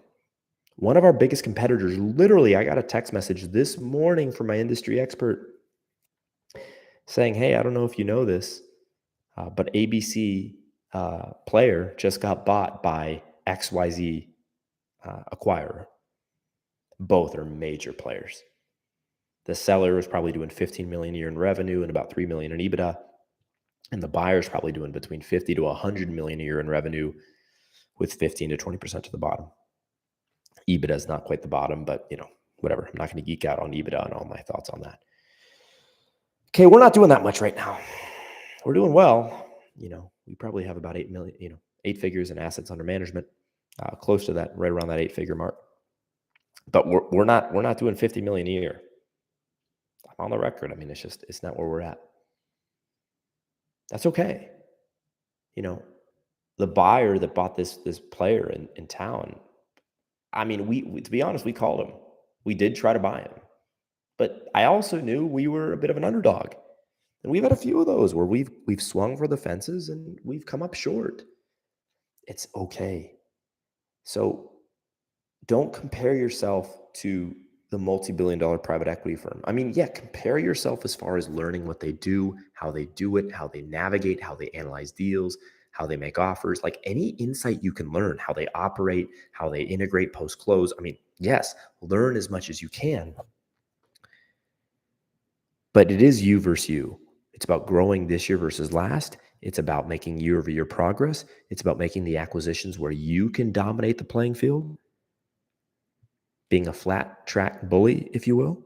Okay, in other words, dominate your your sphere and to some degree be a big fish in a small pond and then graduate the size of the pond over time. That's my 2 cents, because if you try to compete with billion-dollar players, you will get outpaced pretty much every single time. And that's coming from someone who has a fairly significant enterprise now. I mean, we still get outplayed. It is what it is. We'll be there in 3 to 5 years. I was saying earlier in the stream, someone asked how long until we wanted to sell. I want to sell in a long, long time from now. Why? Because I want to keep amalgamating and accumulating mass, keep it getting bigger and bigger and bigger and bigger, so that we can dominate in the ways that in some regards others can dominate us right now. Don't get me wrong. We can dominate 80% of the players in the market, but those 20%, most of them can dominate us. It's just the way of the jungle. It's concrete jungle, baby. You got to embrace the game, love it, grow, and dominate accordingly. Okay, let's see what's next. Gonna answer some more questions. Appreciate you all being here. 1 second. How do you recommend someone financing? Okay, we answered that one. How do you become an accredited investor? What steps do you need to take? Make enough money, or get married and between you and your wife make even more money. I forget exact rules and regs. My lawyer deals with that. But you basically have to be a fairly high net worth individual. That's the punchline. You don't have to be super wealthy, but I think you have to make at least like $250,000 a year or have like 7 figures in assets, something to that effect. That's basically it. Okay. If you are an accredited investor, BriarUtilities.com, shameless plug, invest with us. Okay. We'll take good care of you, or we'll do our damnedest to, at least. And so far we've taken care of every single one of our investors. I take a lot of pride in that. What is the role of the industry expert? Is it just an advisor? That depends on how you want to shape the position. We use our industry expert really as an advisor. He's a great advisor. I don't talk to him every day, but when I place that call, he gives me great insight. And on occasion, he shoots me a message like the one I just mentioned and gives me some really interesting insight. He's a very well-connected cat. That's how I use the position. Some people will use their industry expert to also help with operations on a more day-to-day level. I use my industry expert to go with me on site during diligence for the first few deals I looked at, and he helped me realize right from wrong, what was good, what was bad, and he really helped me analyze acquisition targets. And then once I learned from him, I was able to, let's just say, fly out of the nest and fly alone. And now he's really a guy I just have on speed dial. So there's a lot of ways from which you can go about it, but ultimately I would say more than anything, have him teach you how to analyze deals, have him teach you the nuances of the sector that you don't understand, and then have him on speed dial and have him make connections with you in the industry. That's how I've used him. And my industry expert, I mean, he's a heck of a nice guy, high quality guy, high character guy. I have nothing but good things to say about him. Okay. Warren Buffett or Peter Lynch? I'm a Warren Buffett guy, but that's nothing negative on Peter Lynch. Jason is spinning pure gold here. I appreciate it. Okay, let's see. Congrats on 10K. Is it hard to sell a business versus real estate?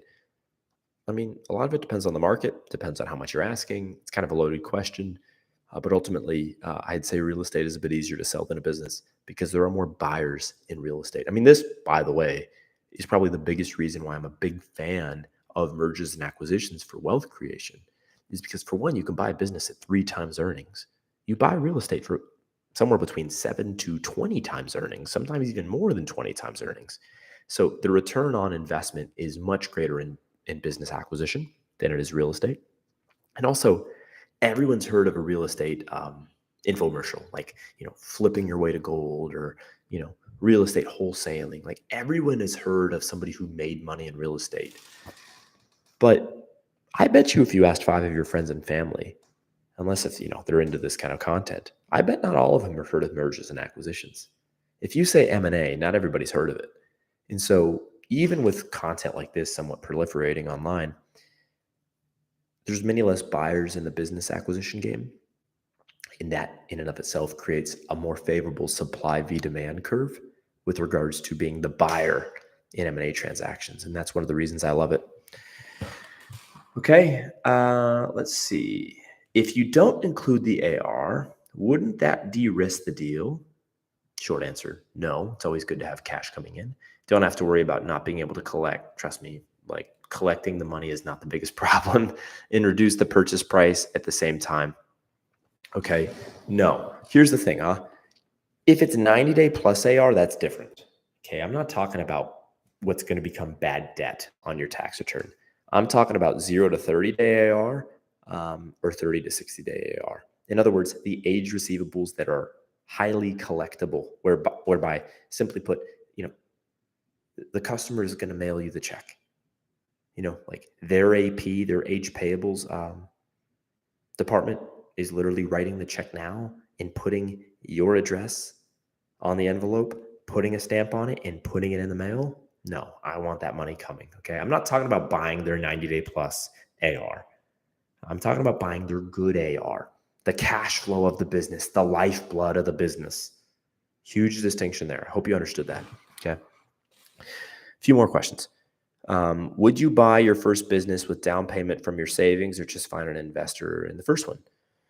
I have a few clients that have used their own capital. They've put in the 5 or 10% needed. I generally advise that you raise it because I think it's really important for you as the principal to stay liquid. Usually an investor wants you as the primary principal to stay liquid because in the event of a tough moment, you're able to cover payroll, cover expenses, etc.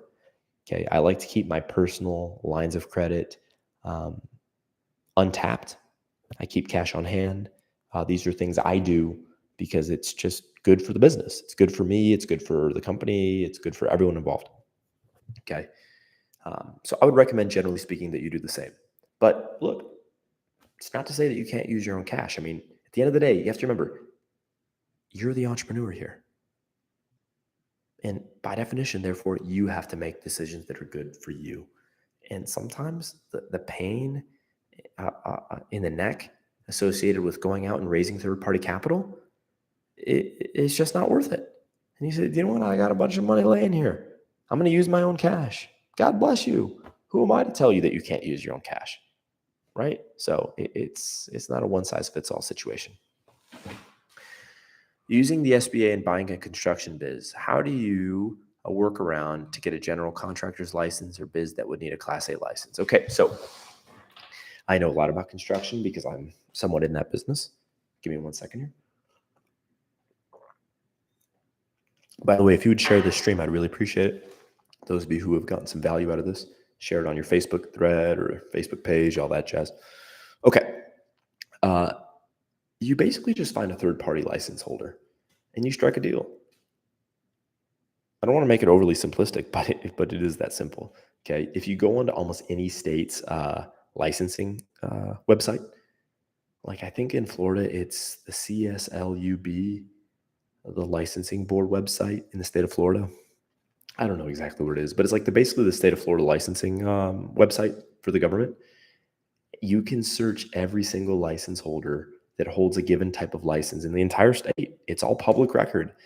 And at that point, you can just Google these individuals and you can find their numbers in many cases and just cold call them. You can also deal with individuals who are experts in the process of adding licenses to businesses and removing licenses from businesses. There are basically like these license brokers. I have one in the state of Florida. And she's connected with a plethora of license holders in the state. And so if I need an HVAC license holder, or for a minute we were flirting around with a deal that needed an electrical license, she's like, oh yeah, call this guy, call that guy. He's available to license it out. He'll farm out his license for $1,500 a month.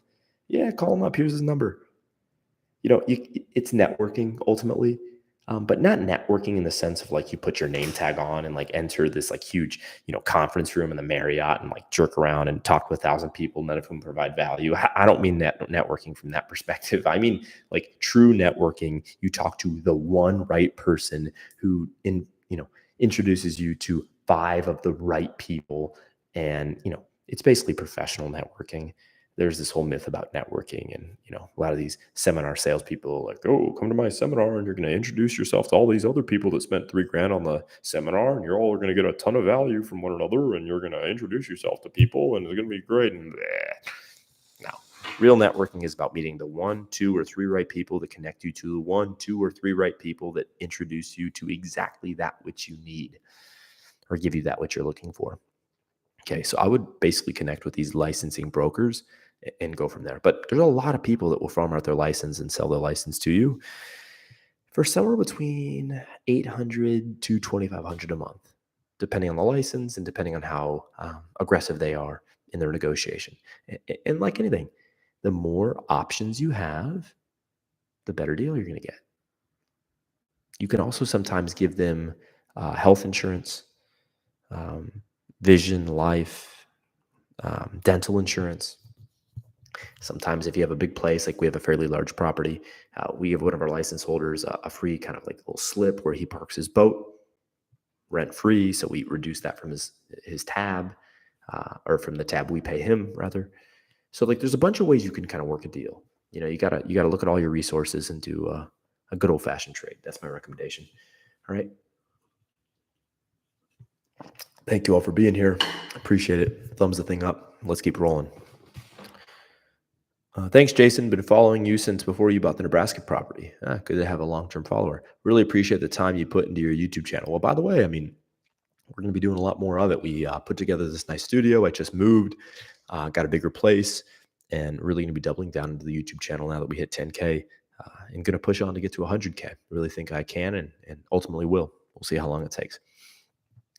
What do you think about the Berkshire model of purchasing exceptional businesses and letting the previous managers run the business, owning 60% with options to purchase the rest in the future? I think it's a great model.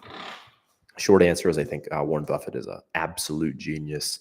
I have nothing but complimentary things to say. One of my favorite parts about Warren Buffett is his first deal, which was actually the Berkshire Mills, hence Berkshire Hathaway. That was a bad deal. I highly recommend reading the shareholder letters, the Berkshire shareholder letters. His first deal was a lemon, but the damned guy was savvy enough to acknowledge his mistakes, and his key mistake notably was buying a business with very strong managers. And I think the guy that ran it was named Knight. He was actually the guy that penned the first few letters in the shareholder letters book. But the industry was extremely strong. It was extremely weak. So really strong managers, but really weak industry. And one of the most famous lines in the whole thing was this idea that, even the strongest managers, when dealing with the headwinds of an unfavorable industry, will really struggle. But Warren had the courage and the conviction and the clarity to keep making acquisitions. And he basically turned himself from being a guy that did a bad deal in buying the Berkshire textile mills into becoming, the guy now that's worth $65 billion. And that's after he donated about $40 billion to charity. So I think it's a really smart model to answer your question more specifically. I'm in favor of the 60-40 joint venture play. But I think you have to get into a large enough deal size range to make it really make sense, where you truly are bringing on a truly professional manager and you're buying the business whereby the seller, aka potentially the manager, has enough life left in the business to still have stamina and enthusiasm. In the smaller transactions, you'll often find these sellers, they're already at retirement age and they're cooked. And that's not the right fit. So it's about finding the right fit. But yeah, I think obviously you can't argue with Warren's results. He's an inspiration to me. He's, to be honest with you, the guy that I really took inspiration from when I somewhat fell out of love with the QLA Dan Pena model. And I, to some degree, traded my devotion from the QLA world to a bit more of the Warren Buffett world. Because to be honest, Buffett's a hell of a lot more wealthy. I digress. Let's continue. Gus asks, besides DSCR, what other criteria do you look for in a business's financials or statements or financials in general? Number 1, tax returns. Number 2, bank statements. Number 3, balance sheets. And then lastly, the P&Ls that hopefully corroborate with the tax returns. The tax returns in the bank statements are so important. Tax returns, you obviously falsifying those is really a federal crime. I mean, tax evasion is grounds to spend time in the pen. Ask Wesley Snipes about how that goes. Okay, so the tax returns are huge. And then bank statements. I mean, that's actually where you see the fundamental inflows and outflows of cash. So that's very, very, very important in its own right. Those are the two financial documents I look at the most. Balance sheets are then super important. This is where you can see if they're on the books, if there's a hefty amount of AR or AP on the books, super important. You really want to have a great accountant on your team that can help explore and really more specifically help explain the interconnectedness between all these financial documents. How do they all tie together and explain the totality of the financial picture of the business? In other words, how do you truly read financial statements to understand the business? You have to know that. And it's one of the most important skills of all. And of course, your accountant is useful, but you want to learn this stuff yourself so you can't be played. That's a big one. Gain financial literacy. Gain financial literacy. Super important. All right, thumbs this thing up. Let's keep going for a few more. Share the stream. Go to jasonpaulrogers.com for more information on how to run a business. Get my free deal calculator. Just enter your email. Go to jasonpaulrogers.com. I highly recommend it. And then lastly, brighterutilities.com for those of you that are accredited investors who don't want to do the hard work, but do want to get the high rate of return. Excuse my dog. Let's go to the next one. How do you go from 0 to 1 with no income history? Seller finance is a pipe dream, and SBA won't give you anything unless you have a track record. Not true. Not true. I had a very short and unsubstantiated track record, in quotes. Okay. I was basically a nobody when I did my first deal. It was a multi-million-dollar. Well, I should say my first deal in the utilities sector. Let me clarify. But I did not have much net worth, didn't have much liquidity, aka cash. Didn't have a lot going for me. But the SBA, you have to understand what the SBA is. A lot of people misunderstand this. The SBA, I'll say it simply, it's built for poor people. It is built for poor people. It's built for poor people who are willing to take a big risk. Okay, because you do personally guarantee an SBA loan.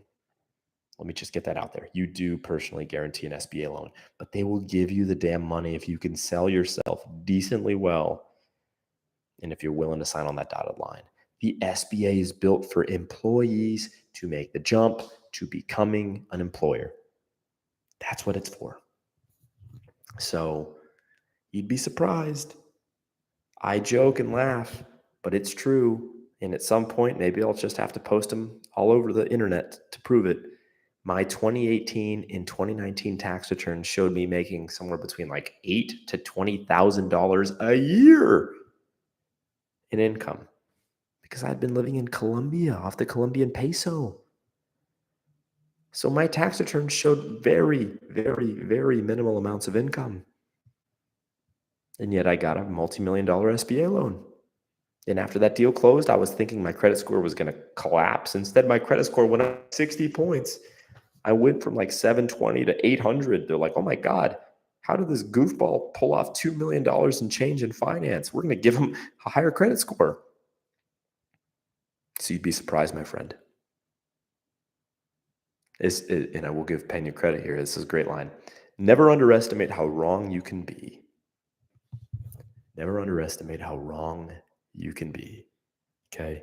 You do not need a significant track record to get a several $million-dollar SBA deal done. I say that from experience.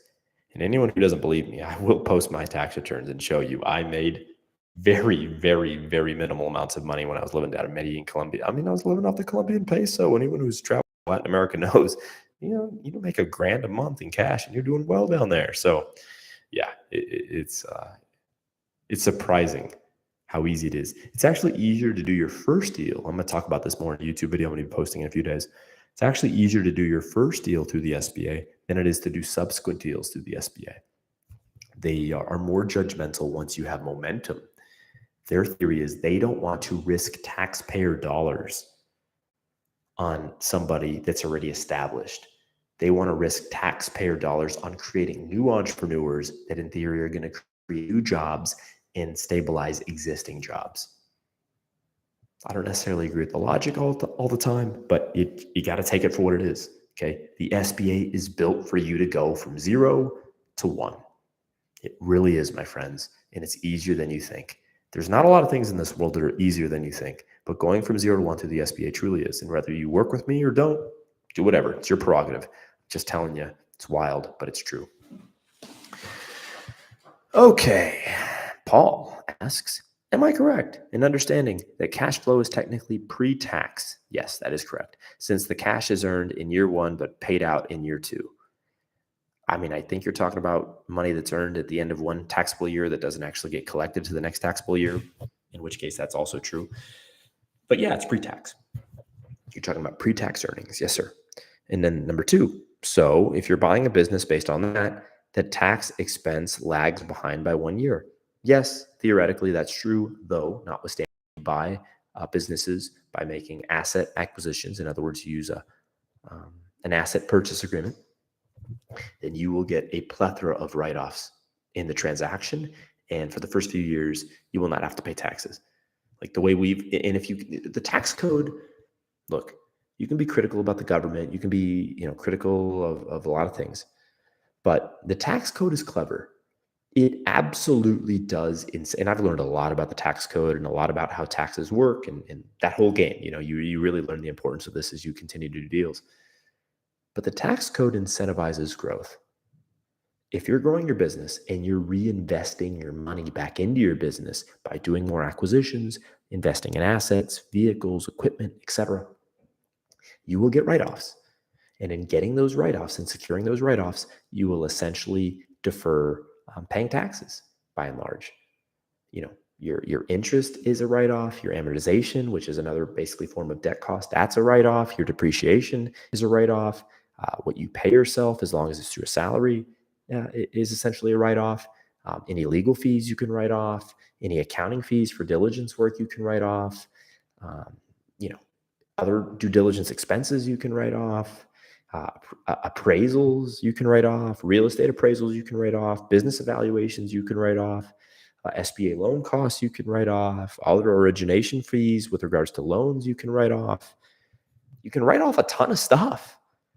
And so in the first few years of growth, you'll probably find that you're not as worried about paying taxes as you are continuing to find more deals and being able to finance them. The taxes aren't usually an issue if you're aggressively growing. At some point that'll change. But in the initial years, yeah, that's not going to be your biggest problem, especially if you do asset deals. More questions, bring them on. Let's see how many more we can go through here. I think we're getting towards the end, but we still have a number more. Appreciate you all being here. Thumbs this thing up, share the stream on your Facebook page. I don't know, wherever the hell you guys, LinkedIn, share it wherever, I don't care where you guys are at on the internet, Reddit, Rumble, be my guest. Let's see here. Where are we at? Hi, Jason. I'm in the home care business. And what are your thoughts on the industry? My thoughts on the industry are every other QLA devotee went into the business. But boomers are going to die and they're going to need healthcare before they do. So that's obviously appealing. Notwithstanding, a lot of those kind of home care, healthcare related businesses deeply tie into the Medicare, Medicaid arm. And I don't like being that close to the government. The libertarian in me likes to be as far away from deep government connectivity as possible. So I'm not a huge fan of the industry, but I have helped one client in particular do a healthcare deal. So, I'm familiar, but I'm not a massive fan. I actually have another friend that's doing he's done a couple of deals. Shout out to Senior Norris and his partner in crime. I don't know if he's on the stream tonight, but I have a partner, or a friend rather, who's done quite well. I believe their company name is Blue Summit Healthcare, if memory serves. And they're doing quite well. So I've seen it done successfully, but it's not to say that I'm the biggest fan, but he could probably say a lot more than me. Maybe I'll bring him on YouTube sometime to have him talk about it.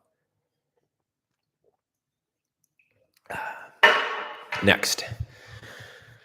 How do you tell when you found the right candidate for X position? Industry expert, accountant, lawyer. Okay, so first of all, to be honest, you really don't know until you've worked with someone through the worst of situations. Here's the unfortunate, albeit real, truth about hiring and knowing if somebody's the right fit. I don't believe you truly know if you have the right fit until you've been through war. You've been into war with that individual and seeing how they perform under stress and duress and intensity over a duration of time, a long duration of time. Notwithstanding, obviously, you're looking for the key resume items. I've talked about that at length on the YouTube channel, so I won't geek out about that here. But it's available content. Subscribe to my YouTube channel, and you can watch my videos. But on top of that, you're looking for hard work and enthusiasm and a dedication to the project and a loyalty. Preferably, you're looking for somebody that's close to where you live. You're looking for somebody who has experience, but also has that youth and enthusiasm. So those are some of the things I would be looking for. But then ultimately, you got to see how they perform under stress and how they perform, when their integrity is on the line and when all the chips are on the table. Hello from New York. Hello from Tampa Bay. And then Paul writes, if you're really into trucking, look into the brokerage side of things. Okay, that's intra-chat communication. Matt73 asks, do you have more members on your board now that you've done a few deals? No, I don't. Though I have a lot of individuals that are not shareholders in my company, but that are what you might call now my external team. Like we have a really savvy accountant. We work with CLA, really happy with our engagement partner at CLA, the accounting firm, Clifton Larson Anderson or Clifton Larson, something to that effect, CLA. We have a really great kind of like third-party accountant beyond CLA that we really love, have a great insurance guy, have a great working capital broker when we are looking to expand our business and get working capital. We have a great couple of lenders. We have a lot of like really shrewd and savvy people that kind of fill out our deal team, but they don't own equity. They're just really savvy advisors and people that can make stuff happen. I have explored the idea of actually creating a legitimate, true board of directors. At some point, they would obviously not get the kind of equity that I talk about, or that specifically like the QLA people talk about, giving like 3% here, 3% here, and then 10% to a chairman. I would never do that now because I don't need to. I don't need it. But I have thought about it, giving away very, very, very, very small and potentially even no amounts of equity, but to bring on like a board of directors or an advisory team. But right now, I have a very good team, and I'm very happy with the team by and large. So that's where I'm at. Okay. Skaters Ridge asks, what year did you go to the QLA seminar? November of 2018. November of 2018. Made a couple of good friends there. Shout out to Crawford. A couple of good people that I met there. But by and large, I don't think most of those people that went are doing deals. Hope I'm wrong, but I think by and large, most of those people were interested until they realized what it actually looked like, and then they fell off. Though I know a few did do it. There's actually the fellow, I think he calls himself Aesthetic CEO on Instagram. I actually boxed with him at the seminar. He's done a few healthcare deals. I know he's doing well. He's out in South Florida. Crawford's in Georgia. So a couple of strong people that I met there. But yeah, it was a good experience. But at the same time, I'm doing things differently now. Okay. Craig Lewis asks, is it possible to get a lender to give you a loan against the assets, in other words, through a leverage buyout, before you take ownership of the business? No. Short answer is no, not usually. You need to own the assets first, which is why a purchase agreement is usually the document that helps you secure conditional financing, assuming that you execute the purchase agreement. Right? The execution of the purchase agreement is what transfers those assets to you, which then allows you to use those assets as collateral to secure the financing. So it's kind of this like a little bit of a chicken or the egg thing, but your lawyer can kind of help you navigate through all that process. But to be totally honest with you, if at all possible, seller finance or SBA. That's the best way to go from 0 to 1. I mean, why complicate it? And this is something I deal with a lot of clients and people who follow me. Is like and try to fight. I would recommend you try to fight this instinct.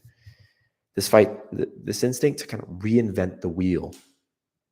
Like, why reinvent the wheel when people have solved with quite high levels of precision how to do the thing? Okay, look, going from 0 to 100 million, that's a little bit more opaque. That's a little bit more difficult.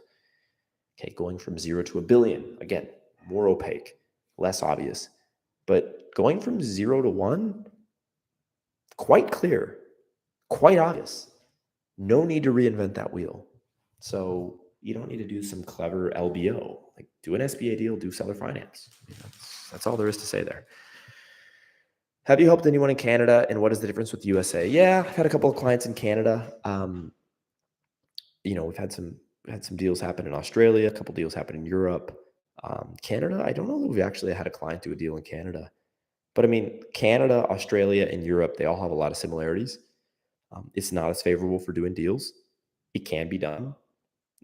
You're going to have to use more third-party equity and or second position seller finance and or first position seller finance. In other words, the first position lender will not lend as heavily. And there usually is not this government-backed financing option like there is in the States. I mean, let's be clear. The States are the best place to do deals. Period. End of story. Not even close. Not even close. Can't AI integration also serve as an opportunity to cut costs and amplify your business provided you're able to adapt? Potentially, but I'm not an expert in that field, so I'm not going to pontificate. What are your top 5 industries in today's environment? That's a fair question. Look, I'm biased to the industries I'm already in. Affordable housing is great. Home services and the utilities industry is great. But there's many others. There's many others. I'm not a guy that's constantly scouring the internet looking for the best industry. But I will say, look at industries that do well in recessions. Not that it's easy necessarily, but candy sales and liquor sales tend to go up in recessionary environments. Why? People have stress, they're overwhelmed, and they buy liquor, they buy candy. So, there's certain places you can look for unique opportunities in recessionary environments. For first-time buyers, is it smarter to buy assets, do an asset deal or a stock deal? The short of it is you have to understand that not all industries are created equal. Here's the telltale sign, though. If you are buying large and important contracts as a part of your business acquisition, then you want to do a stock deal. If, however, you are not worried about the specific contracts, and if the business lacks, key contracts that help it produce the revenue and then by extension the profit that you're acquiring, then I would do an asset deal usually, because the asset deal is going to give you tax benefits. It leaves the liabilities at the door, and it otherwise insulates you from risk, and it gives you, again, superior tax benefits. Do you have a standardized list of questions that you use to ask various interviewees? Yes, I generally do. And I generally like open-ended questions. And if people, okay, like you asked a very open question. For industry experts, I always ask them to tell me about their experiences. Tell me about, tell me about the business that you owned. Hopefully they owned a business. Tell me about, working as a part of a Fortune 500 enterprise and how that went. If you're talking to an industry expert, have them pontificate on that. Tell me where you see the industry going. Where's the industry going? Tell me about trends that you see taking place in the industry right now.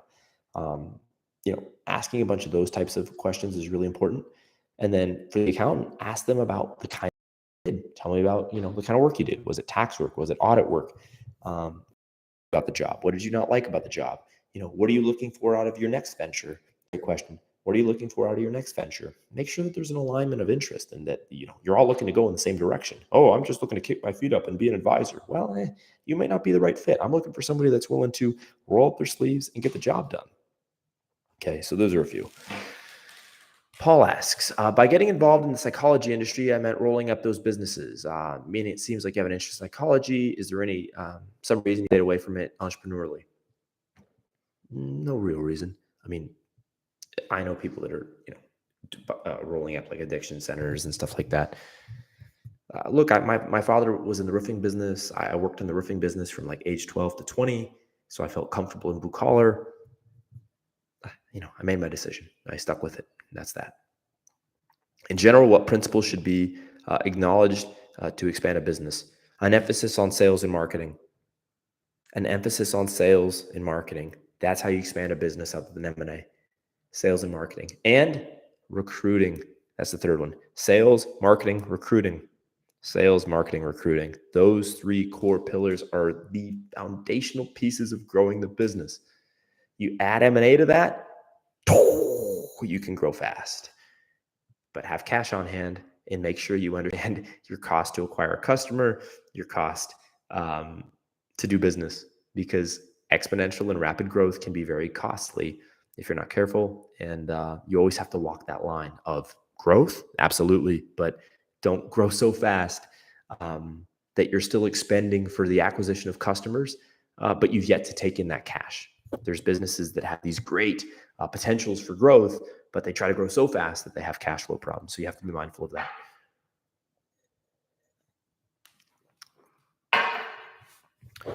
When you sign a purchase agreement, bill of sale at closing, is the business immediately yours, or do you have to wait for a business license or transfer of the LLC? Good question. I'm not a lawyer, but generally speaking, when you sign the closing documents, it's yours.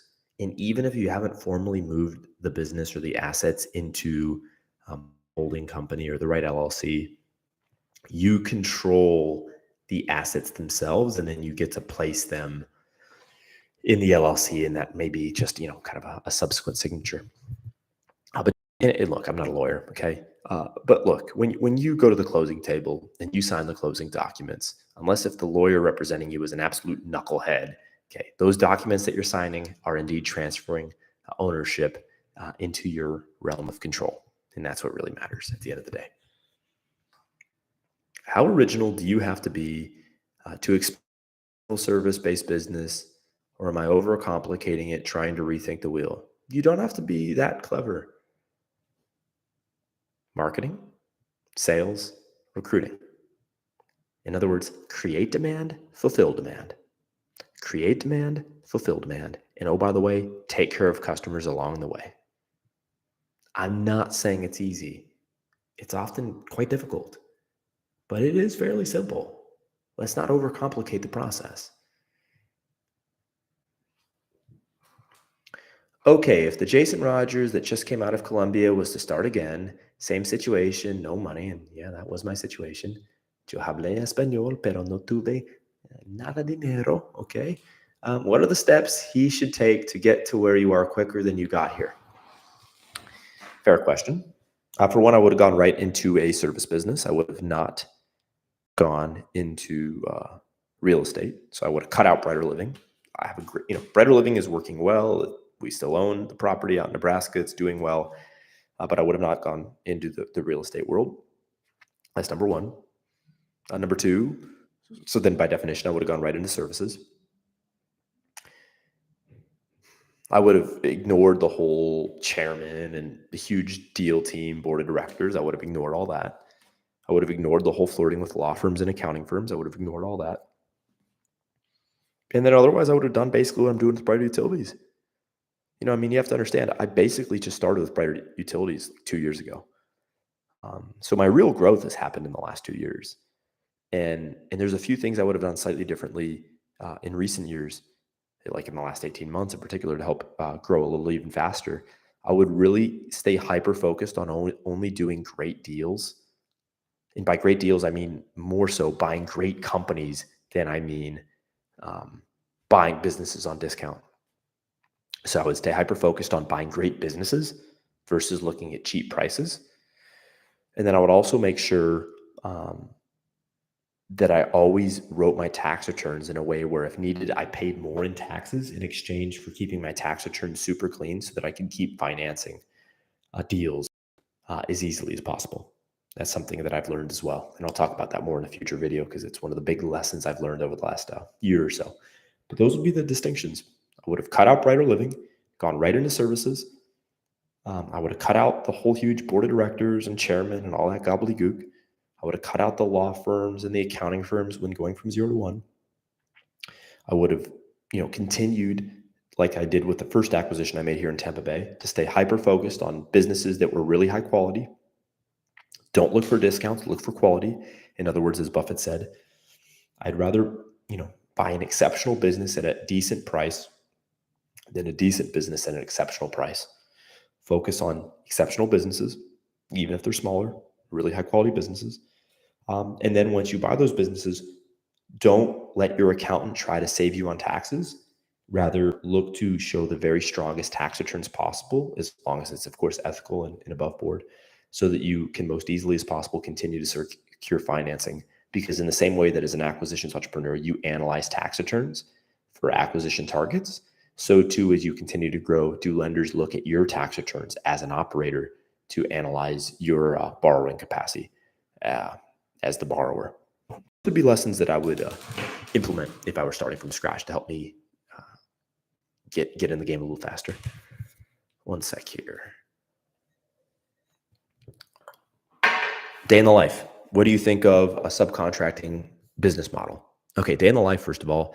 I usually wake up around 8 a.m., sometimes 7:30 to 8. I work from home for about an hour. I then go to the office. Usually work at the office from 9 to 3, kind of overseeing operations. And then generally from like 3, I'll usually get lunch or, kind of dinner throughout that process. But from like 3 to, I then work on top co-activities. In other words, M&A, big picture tasks, right? So in other words, from like 9 a.m., kind of like sometimes from like 7:30 to 9, I'll kind of work on my personal brand, which the main reason I do this, to be frank, is for the acquisition of investors. So from like 7:30 to 9 a.m., I'm kind of working on this. Usually from like 9 a.m. to about 3, I'm kind of overseeing operations and kind of playing my role as a CEO. From 3 to like 7 or 8, I'm working on, acquisitions and Topco stuff. Sometimes from like 7 to 9, I'll either do live streams like this or work with clients and do a little bit of consulting stuff. But then otherwise, most of my nights are usually continue to be about like acquisitions, Topco activities, parent company activities, talking with my partners, analyzing deals, potentially talking to investors, modeling out deals, stuff like that. That's kind of the day in the life, if you will. And then what do you think of the subcontracting business model? I'm a subcontractor. As a plumber and HVAC contractor, by definition, I'm a subcontractor. It treats me well because I am grateful enough to have great people that work with me who provide a necessary trade that the world needs. So GCs and homeowners alike call me and call us to, get plumbing and HVAC services. So it's treating me well, all in all. What are the most underrated industries other than your own?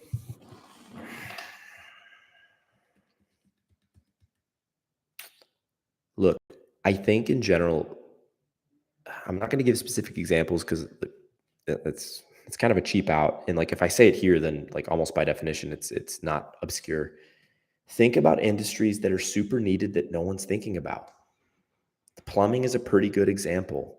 The mobile home park industry is a decent example. Like they're not businesses you think of, but people need a place to live that's affordable and people need plumbing. So use my industries as a catalyzer to kind of think about it. That's the short of it. How well do you understand the philosophy of Dan? What does he represent to you? What is your greatest goal, focus, value, favorite book? A lot of questions there. Look, I don't follow Pena these days. So, maybe his philosophy's changed, but I certainly understood what he stood for back in the early 90s. And I understood what he stood for in 2018 when I met him and when I studied his stuff voraciously. I think his early 90s stuff is the best. I think over time he lost a little bit of a touch on exactly what it's like to do deals. But he represents to me a really aggressive guy that obviously made a lot of money doing deals, but maybe lost a little bit of his touch with regards to the exact application of the process in the current day and age. In other words, a guy that teaches you a lot, but you also have to be discerning. Like most people in life, they have a lot to teach you, but you also have to be wary of certain things. What is your greatest goal, focus, value? My greatest goal is to build $1 billion enterprise. Period. Have to do it. Won't be satisfied until I do. That's it. Favorite book? Relentless by Tim Grover. Are you involved in the day-to-day operations of your businesses? No, but I am involved in overseeing the day-to-day management or kind of I manage managers in a nutshell, and I don't manage them in a micromanagement way, but I do oversee operations from a high level. At some point, I'll probably hire a COO, but I'm still probably a year or two away from that at least. Okay, real quick, jasonpaulrogers.com for more information. Get the free deal calculator there, enter your email, and you will be happily provided with a great deal calculator to help you analyze deals, provide utilities for those of you that are accredited that want to avoid the hard work right on our shoulders and let us put great deals together for you. Going to keep going a little longer, do a few more Q&A back and forths. Love all the engagement. Appreciate y'all. We hit 10,000 YouTube subs. It's awesome. Here we are. Congrats on the 10K. Thank you. Appreciate it. Michael Park writes, my biggest fear is buying a business and end up buying a full-time job. Yeah. So why you want to buy a business that's doing preferably $2+ million in annualized sales? Quite important. And then someone writes, that happened to me. It's like doing a deal with the devil. Totally agree. The right deal is super important. Don't just do any deal because you can. What if they say it's collateral light? The SBA is not worried about that because the cash flow is what they're borrowing against. What's a good way to make it competitive for hiring board members on your board? Selling yourself, your future, your industry, and your vision with both logos and pathos, as we described before. My past 2-year tax returns show $24K a year. I'm in the process of acquiring a $700,000 loan through the SBA to acquire a business. Yeah, I mean, you don't need a lot of income to do an SBA deal. What is the best place to find businesses right now? Biz buy sell and or brokers and or off market. Those are basically the best options. 1 second. Whoops.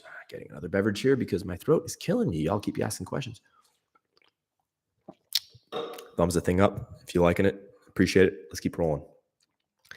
Hello, Jason. How important is it to have a good credit score? We've talked about it. It's important. 650 or better is really important. It's really ideal. Should one wait until their credit score is around 700 before starting the QLA method, or can you work on both at the same time? First of all, I'm not a huge fan of the QLA method as described. There's parts of it that I like. There's parts of it I don't. I've talked about it on this stream. I've talked about it on my YouTube channel. I won't double down onto that. But look, fix your credit is my recommendation. Sure, you can find a third-party guarantor, but then you're giving away a lot of equity. Why not just clean up your credit score? It's not that hard, usually. Clean up your credit score and then go on the offensive. That's my recommendation. Kendall says, thank you for responding to my question, Jason. You got it. I am more so interested in if you give equity to your deal team from the company you purchase or from the acquisition business. You can do either, my friend. It's about how well you can sell yourself. I used to always advise clients to give equity away at the parent company. And then I had a client, his name is Igor. He bought an HVAC business not far south of me here in Florida about 6 months ago. And he's like, on one of the consulting calls, he's like, hey, Jason, couldn't I just give away equity at the sub level, at the deal level, instead of at the parent company? This was like 2 years ago on one of our calls. And I said, well, yeah, I guess you could. And he's like, okay, I'm going to do that. And then he bought an HVAC business. And now I think he's on the hunt for another one. In fact, I know he's on the hunt for another one. So yeah, you can definitely do that. And if you're a good enough salesperson, I would say do it. Okay. Is there an equivalent of SBA in Canada? Not to my knowledge. How do you finance larger deals when SBA limit is reached? The real goal is to get to the upwards of $5 million in EBITDA, at which point commercial lending becomes far more available to you. That's the real answer. I recommend using SBA, by and large, to get $3 million to $5 million in EBITDA. I don't love EBITDA. I've talked about that, why I think depreciation is largely a hoax, and why EBITDA isn't the perfect metric, but people use EBITDA, so we use it. Okay, but get to between 3 to 5 million in EBITDA. You can do that with the SBA by and large. And then from there, you're in a place where you can take that big step to the more competitive realm of commercial lending. That's really the key. Thank you for the Q&A. Do you do this every week? You rock. I do it for my clients every week. Maybe I'll do it more here. I did move to the new place, have a new place to film here that's a little more comfortable. at home. So maybe I'll do it more often. We'll have to see. Okay.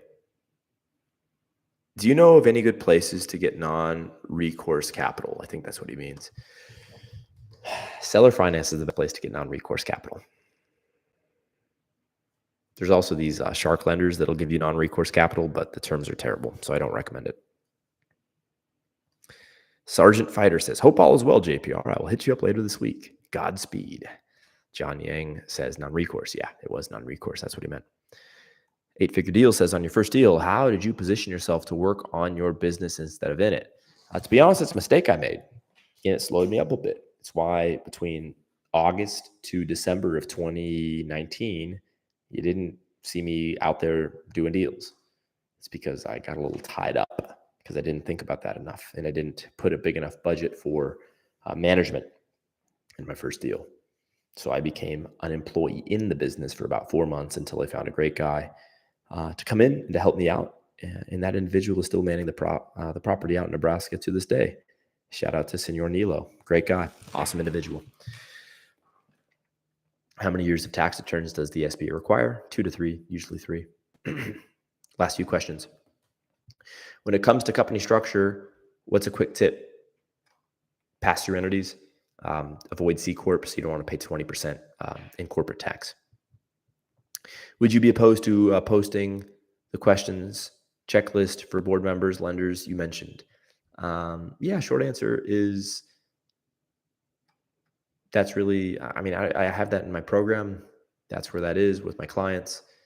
I can make a video on it, but I don't really post PDFs and stuff like that out there. I mainly just do videos. You all can take notes. If you're doing it for free, take notes. That's my real answer to you. At what point were you able to pay yourself personally $200K plus a year? What is the time barometer? Look, you can basically do that. And I don't pay myself a ton of money. I live comfortably, to say the least.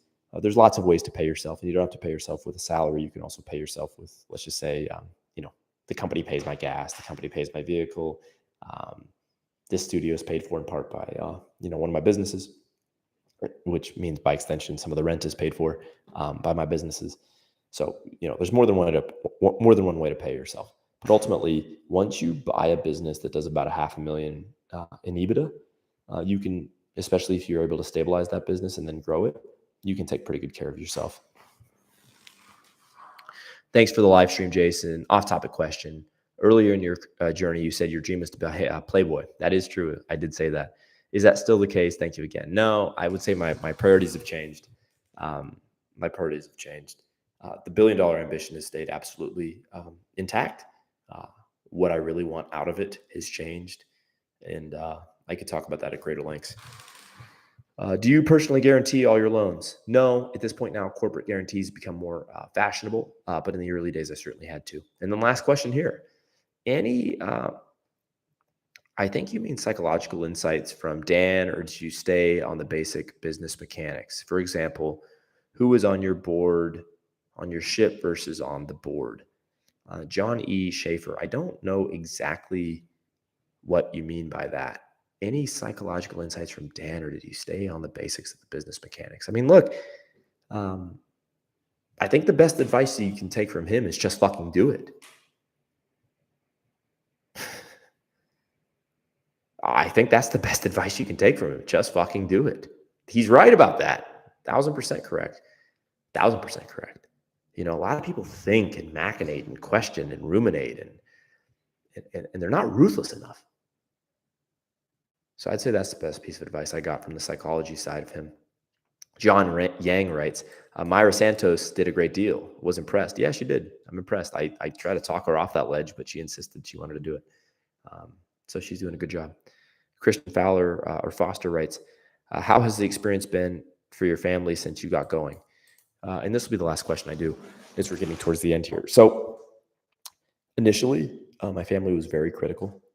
They questioned me. They thought I was crazy. My dad would call me every single weekend and tell me to stop, tell me I was insane, tell me I should be a real estate broker instead of trying to buy businesses using other people's money. And I just had to tell him, Dad, literally, like, you tell me this every weekend. I'm not going to change course. I love you, but this is what I'm doing. And I did. And I bought the property out in Nebraska, and I've done more deals since. And, it's funny. once you demonstrate the success, then people believe in you. So the world's a wondrous place. But you have to deal with the criticism from friends and family. And oftentimes you'll have to cut ties with people in your life that you currently have an association with because they just won't understand what you're trying to do. And if you hold on to those old relationships too closely and you worry too much about what other people think, in my opinion, you'll never get what you want out of life because you're too focused on what other people think about you. You're too focused on their opinions. And to be honest, like most people just don't have the mindset that's required to be successful in this endeavor. So that would be my ultimate comment. Very lastly here, very, very, very last question. What is the hub and spoke strategy for a service-based business? It's the idea that you have a headquarters in a given area, and then you make other acquisitions kind of around that headquarters, and that you have basically a number of satellite offices or a number of kind of tied together outposts or operational locations, all within this fairly closely assembled unit. Keeps your operating costs down and allows you to have one stellar manager that kind of runs a route, say in like the Central Florida market or even the entirety of the Florida market. That's basically that. All right. Thank you all for being here. Appreciate it. If you want me to do this again, let me know. Somebody says they're getting a pilot's license as well. Yeah, that's on my to-do list. Absolutely. Appreciate you all for being here. JasonPaulRogers.com for more information. BrighterUtilities.com if you're an accredited investor who's interested in riding on my coattails, getting a high rate of return. Thank you again. Really appreciate it. We hit 10,000 YouTube subscribers. We'll keep doing this. And hey, I'll catch you on the next one. And by the way, use this period over the next 18 months to build some wealth, my friends. If you're truly entrepreneurial, this is going to be a great opportunity. I'm calling it. I'm calling it. We built Brighter Utilities on the backbone of the 2020 recession. Take advantage, my friends. Don't squander it. It's going to be good. I really believe that with all my heart. The end. Adios, amigos. Bye-bye.